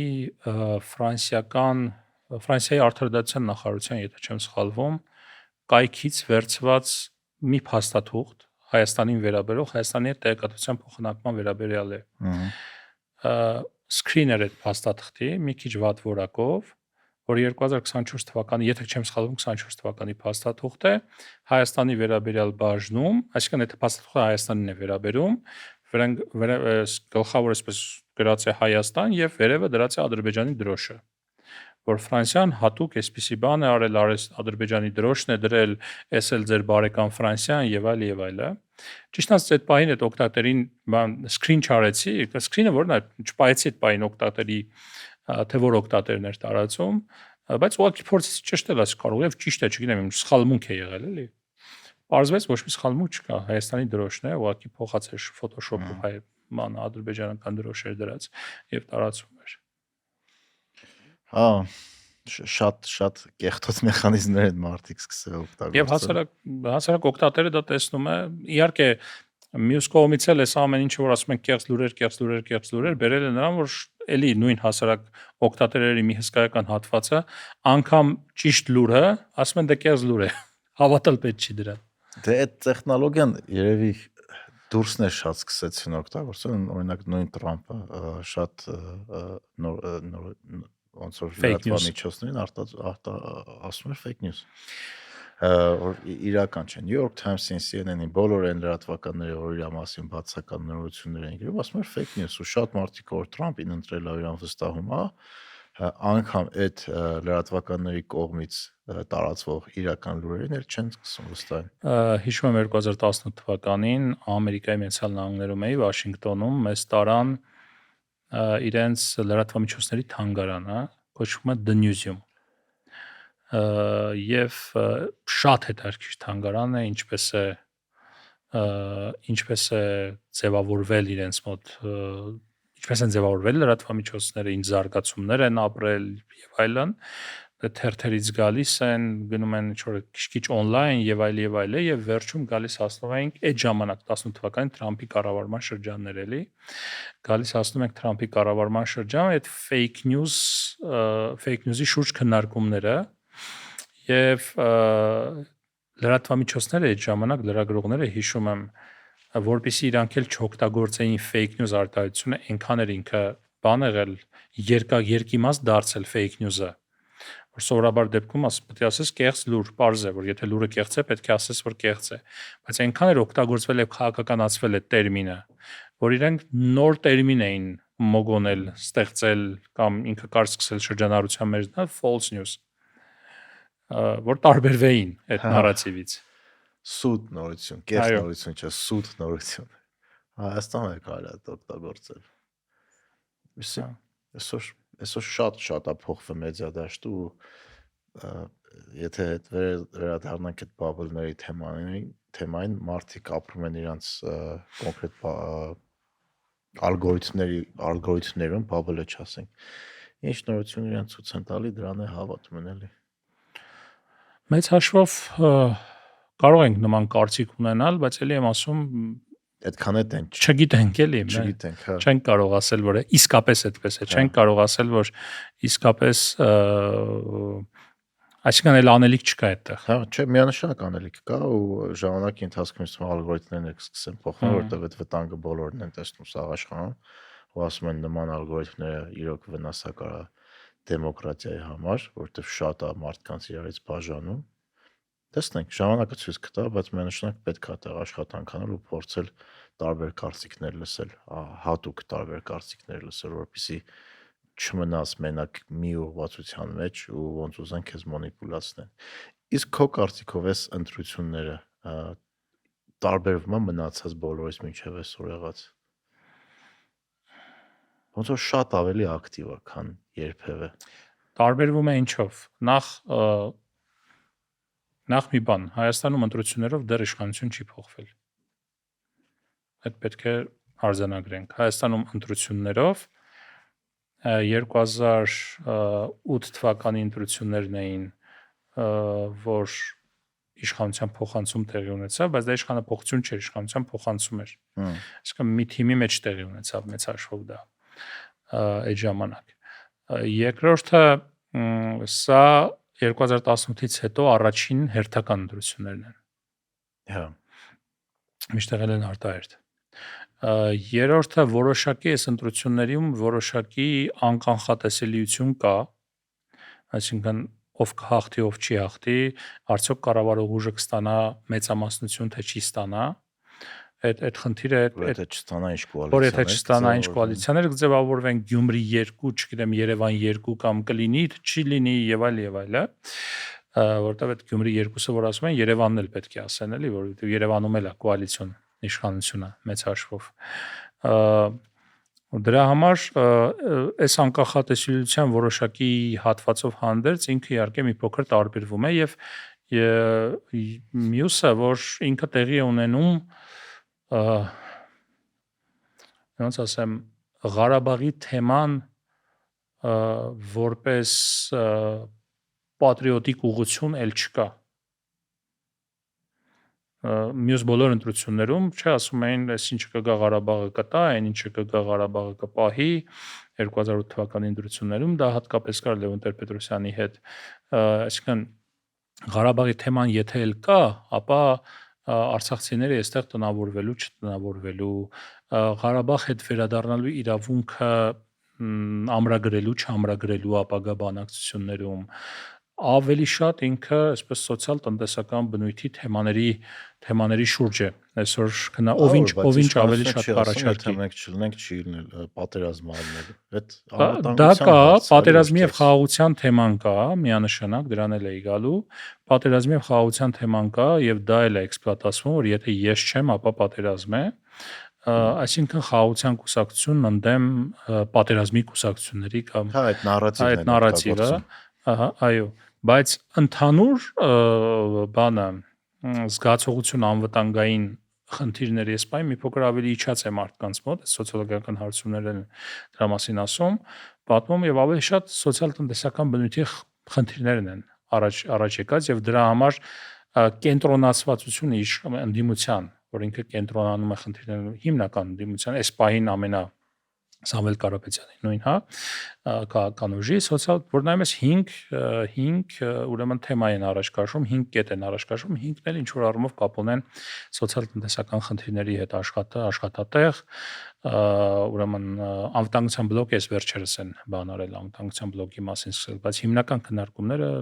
դրանց շուրջ էին հարկեր, աշխատատեղ, դեղորայք եւ այլը Ես այդ առումով այս ընտրությունները հույս ունեմ իսկապես մրցակցային ընտրություններ կլինեն քաղաքական մրցակցության եւ քաղաքական պրոդուկտի քաղաքական առաջարկի տեսանկյունից ինչ են առաջարկում մարդուն եւ իսկապես կարողանան այդ մարդուն բան անել համոզել որ իրենց ընտրեն եւ ինչ որ առումով նաեւ ուղիղ ներգրավվածություն կա այս ընտրություններում իհարկե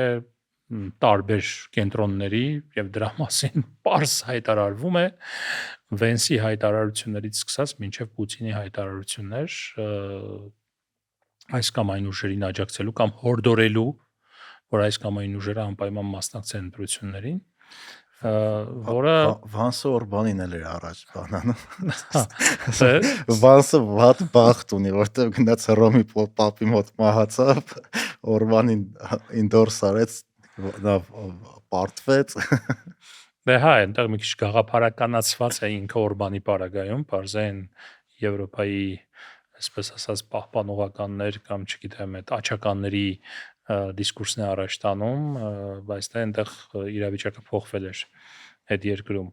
ուղղակի չզգացին դա կամ փորձեցին վերջի պահին ինչ որ ձև փրկել իրավիճակը Հայաստանում մի փոքր այլ է Հայաստանում գաղափարական չի պայքարը հա Հայաստանում հա Հայաստանում պայքարը շատ պրագմատիկ է այսինքն մարդիկ պետք է ընտրեն նախ այդ խաղաղության պատերազմի դիսկուրսի շուրջ ընդունում են այդ դիսկուրսը այդ մարտահրավերը թե չեն ընդունում խաղում են այդ խաղի կանոններով թե չէ թե իսկապես գնում են ամբողջությամբ այդ սոցիալ-տնտեսական բլոկի հետևից եւ ասում են որ ինքը ճիշտ բան է մեզ առաջարկում մենք իրեն կընտրենք կամ իսկապես իրենց համար կարեւոր է այս կամ այն դրսի ուժերի ներգրավվածությունը այս ընտրություններում օրինակ որին իրենք կվերաբերեն դրական, որին բացասական։ Ռուսական կամ Ռուսական, եվրոպական, հետաքրքիր է, էլի ու շատ արևմուտք։ հա շատ տարբեր տեխնոլոգիաներ ա օգտագործվում ու իրոք հետաքրքիր է մարդիկ ինչը ավելի շատ կընտրեն, որտեվ շատ անգամ այդ ընտրությունը իրոք էմոցիոնալ է, ոչ թե ռացիոնալ, ոնց նշեցի սկզբում։ Չգիտեմ, Նարեկ, գիտես, երբ որ հասարակ մարդու հետ խոսում ես գյուղերում գնում ես, նույն։ Օրինակ, ինչու ես, չգիտեմ, օրինակ ինչու չես ընդվզում ես ինչ թեմայով։ Ենթադրենք, հա, առաջ ոնց էր, մենք ունեինք այսպես քարացած կարծիք, որ որևէ ուժ, որը կորցնի, որի կառավարման ընթացքում Ղարաբաղը կորսվի, պարտություն լինի, այդ ուժը ոչ միայն վերընտրվել չի կարող, այդ ուժը շատ լուրջ խնդիրներ կունենա այս երկրում։ Այդ ուժը, այդ ղեկավարը, բայց արի ուտես փորձ ցույց տվեց, որ հնարավոր է պատերազմի արդյունքում պարտություն եւ այդ ուժի ժամանակաշրջանում, երբ տեղի է ունեցել դա, այդ ուժը կարողացավ վերընտրվել, կարողացավ ճիշտ դիրքավորել, ճիշտ քաղաքական product ներկայացնել այդ պահին, ճիշտ ձևով ընտրապայքարը տանել եւ այլ, տարբեր գործոններով պայմանավորված։ Բայց որ մարդուն հարցնում ես ինչու չես ընդվզում, ինքը շատ հաճախ կարող է շատ ռացիոնալ բացատրել իր ընտրությունը, կամ ինչու ես խոսքի, չգիտեմ, Նիկոլ Փաշինյանն ընտրում, կամ Սամվել Կարապետյանն է որոշ է ընտրել, կամ չգիտեմ, Ռոբերտ Քոչարյանն է որոշ է ընտրել։ Շատ պարզ, բայց բավական ռացիոնալ։ Բայց նաև էմոցիոնալ որոշումները կարելի է միշտ ռացիոնալ բացատրել, է։ Գուցե, չեմ մտածել դրա մասին։ Հնարավոր է։ Ամեն ինչ կարելի է բացատրել մեծ հաշվով։ Դե հա, ամեն որոշում կարաս։ Ես ինչ եմ նկատել, որ մարդիկ այն որոշումը, որ կայացնում են, միշտ հետո շատ լավ պատճառներ են գտնում արդարացնելու։ Սկսած ինքդ քեզ տված խոստումներից, օրինակ նոր տարուց սկսելու եմ սպորտով զբաղվեմ, մինչև ինչ ես ինչ որ մի կանդիդատի ընտրել կամ չընտրել, միշտ ռացիոնալ բացատրություն կա, որտեվ դու մարդ ամեն ինչ կարա արդարացնի, ամեն իր սխալ կամ ճիշտ արած։ Հա, որտեվ շատ բաներ հետ ենք նայում, դե ասում ենք տենց է պետք է լինի, օրինակ ես միշտ այդ բանն եմ, սովետական միության օրինակն եմ բերում, սովետական միությունը փլուզվելուց կես տարի կամ մի տարի առաջ ոչ մի փորձագետ չէր կանխատեսում, որ կփլուզվի սովետական միությունը, բայց եւ որ փլուզվեց, բոլորը ասում են, հա դե տենց է պետք է լիներ, էլի։ դա այդ առումով այդ Նասիմ Թալեբի այդ Սև քարապ կոչվածն է, որ ոչ մեկ չէր սպասում, բայց դրա գալուց հետո բոլորը սկսում են բացատրել ինչու դա եկավ։ Իդեան է ինքը հենց։ Այո, նույնը 2022 թվականի պատերազմից հետո Ուկրաինայի նկատի ունեմ, բոլորը կանխատեսում էին, որ Հայաստանում պետք է լինի տնտեսական կոլապս գրեթե։ Ну կոլապս չէ, բայց շատ ցածր տնտեսական աճ կամ զրոյական տնտեսական աճ։ Ինչու, որովհետև մինչև այդ եղած կարգաբերումները դրա մասին էին խոսում, այսինքն անգամ մեր բյուջեում, ես որպես նաև տնտեսություն լուսաբանող լրագրող, մեր բյուջեում գրվում էր, բյուջեի այն նախաբանում գրվում էր, եթե ուրեմն գործընկեր պետություններում իրավիճակը լավ լինի, շատ պրիմիտիվ եմ ներկայացնում, գործընկեր պետությունում տնտեսական զարգացումները դրական հունով գնային եւ այլ, դա դրական կազդի նաև Հայաստանի վրա։ Գործընկեր տնտեսությունները կամ պետությունները ժամանակ հիմնական առևտրային գործընկերները Հայաստանի Եվրոպական միությունը եւ Ռուսաստանն են։ Եվ եթե այդ երկուսում ամեն ինչ լավ լինի, ուրեմն դրական ազդեցություններ կլինեն մեր համար։ 22 թվականի պատերազմից հետո այդ երկու տնտեսություններում էր իրավիճակը բարդ եւ վատ էր։ Ռուսաստանում նավթի գների սանկցիաներ, ուրեմն պատերազմով պայմանավորված իրավիճակ, սահմանափակումներ եւ այլ, եւ երկրից կապիտալի արտահոսք, հիմնականում Հայաստան, ոչ միայն հիմնականում, իհարկե նաեւ Հայաստան, նաեւ Հայաստան, հետսովետական երկրներ։ Եվրոպական միությունում գազի էներգակիրների թանկացում, ինֆլյացիա եւ այլ։ Այսինքն երկու տեղում էլ տնտեսական լուրջ խնդիրներ, Հայաստանում 12.5% տնտեսական աճ։ Այդ իրավիճակից որտեղ մենք շահեցինք։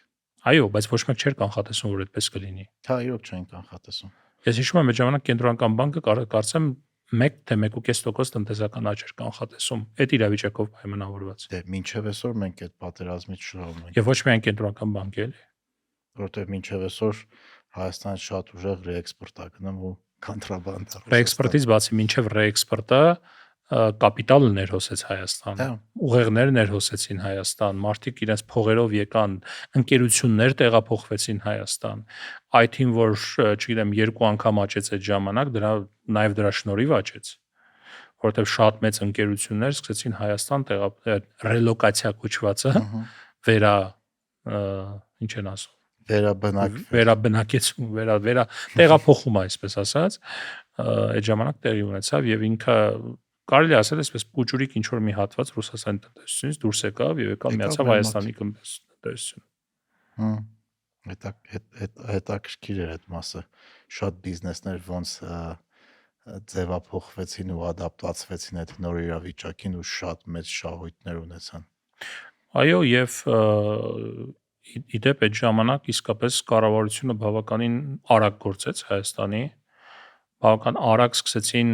այն բոլոր փաստաթղթերը, որոնք պետք է թարգմանվեն եւ մարդիկ պետք է ծանոթանան դրան բիզնես միջավայրին եւ այլ սկսեցին թարգմանել եւ տարածել։ Ես հիշում եմ Telegram-յան խմբեր էին ստեղծվում, տարբեր, այո, բավական արագ արձագանքեց այդ ժամանակ կառավարությունը, էկոնոմիկայի նախարարությունները բավական ակտիվ աշխատում։ Անհատներն է շատ մեծ գործ արեցին։ Այո, իհարկե։ Հատկապես մեր նաև իրավաբանական ընկերությունները, որոնք աշխատում են հաշվապահական, օրինակ իմ ընկերը հաշվապահական ընկերությունի Համլետը, օրերի ընթացքում թիմը մեծացրեցին, process-ները փոխեցին ու սկսեցին օգնել ռուսական ընկերություններին, որ տեղափոխվեն Հայաստան։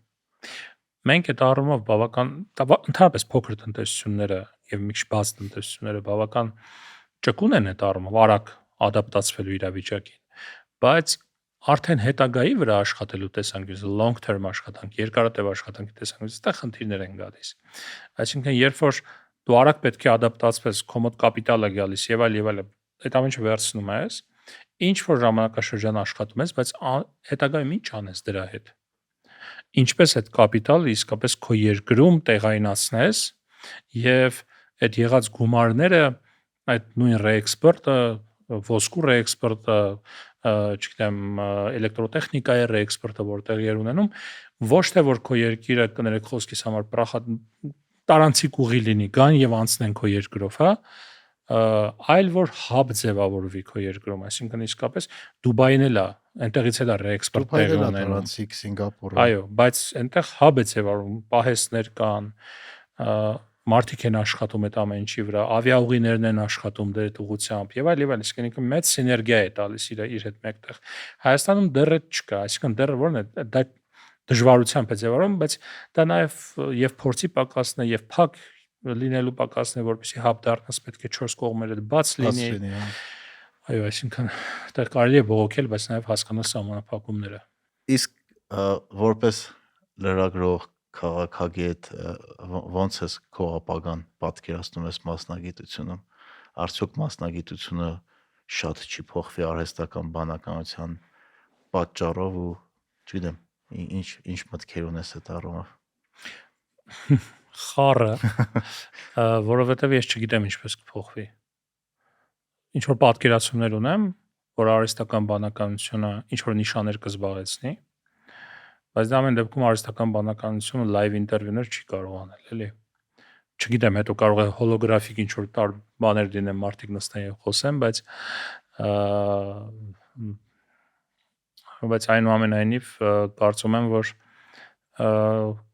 կշահեն նրանք առհասարակ տարբեր ոլորտներում, այդ թվում լրագրությունում, որոնք շատ արագ կսկսեն տիրապետել այդ արհեստական բանականության գործիքներին եւ օգտագործել իրենց գործում իրենց արդյունավետությունը բարձրացնելու համար։ Սա ընդհանուր այսպես պատասխան է, սովորաբար բոլորը այդ պատասխանը տալիս են, բայց դե իսկապես ինչպես կփոխվի դաշտը, դժվար է ասել։ Որտեղ մենք հիմա խարխափում ենք, իր հետ զարգանում ենք, գնում ենք, փորձում ենք հասկանալ, ընթացը սխալվում ենք, ընթացը հասկանում ենք զարգացումները, չգիտեմ, Gemini-ը, Google Gemini-ը եւ ChatGPT-ն ամեն օր մի նոր ինստրումենտ եւ մի նոր գործիք են առաջարկում, որով եւ աշխատանքը թեթևացնում են եւ նաեւ մեծ հաշվով բարդացնում են, որովհետեւ դրանից մենակ դու չես օգտվում, դրանից օգտվում են նաեւ մարդիկ, որոնք ունեն այլ նպատակներ, հա, նույն fake news-ի եւ այլնի դաշտը լսվում է այլ բաներով։ Դրա համար ես չգիտեմ ինչպես կփոխվի։ Ես ուղղակի մտածում եմ, որ պետք է ընթացս ուսումնասիրել եւ իր հետ զարգանալ, բայց որ մտածում եմ, որ այս դաշտում եմ, դե հա, երևի 2009 թվականից ես դաշտում եմ, չգիտեմ, արժի փոխել, թե չարժի փոխել։ Չեմ մտածել փոխելու մասին։ Շուտով կլինի 20 էլի, 20 տարի, Հա, 3 տարուց։ մոտավորապես։ Շատ է։ Երբ որ ֆորմատներդ փոխում ես, ինքը հետաքրքիր է։ Բայց որ միշտ ասենք, չգիտեմ, 20 տարի տեքստ գրես միայն, թեպետ տեքստել ես գրում, բայց դրան զուգահեռ հետո սկսում ես վիդեո ինտերվյուներ, դրան զուգահեռ ինչ որ, չգիտեմ, այլ բաներ ես անում լրատվական ժանրի մեջ, ոլորտի մեջ, ինքը դա հետաքրքիր է դարձնում։ Ընդհանրապես լրագրություն հետաքրքիր մասնագիտություն է։ Հա։ Անընդհատ ոնց որ մատած պուլսին է։ Հա, հետաքրքիր, եթե սիրում ես իհարկե, էլի։ Բայց նաև դժվար է, որովհետև հիմնականում բացասական նորություններ ես կարդում։ Դա կա հատկապես ճգնաժամերի ժամանակ, որովհետև մեկ դու լինելով իրադարձությունների մեջ այդ ժամանակ չես պատկերացնում, թե ինչ ուրեմն բաների մեջ ես, չգիտեմ, վտանգների մեջ ես այդ պահին, հա։ Կլինի միտինգ, կլինի, չգիտեմ, միտինգ ցրել եւ այլ։ Հետո ես գնում ինչ որ պայից հետո ռեֆլեքսիա ես անում, տեսնում ես նկարները, որ դու չգիտեմ ոստիկանների եւ ուրեմն ցուսարների մեջտեղում կանգնած ինչ որ բան ես լուսաբանում այդ պահին եւ զգում ես որ չէ ոնց որ թե Իսկ քեզ ինչն է ոգևոր, ինչն է vocation-ում։ Լավ արած աշխատանք ինձ թվում է։ Երբ որ ստանում ես հետաքրքիր ֆիդբեքեր Հա։ մարդկանցից, որոնց համարում ես այդ ոլորտի հեղինակություններ, երբ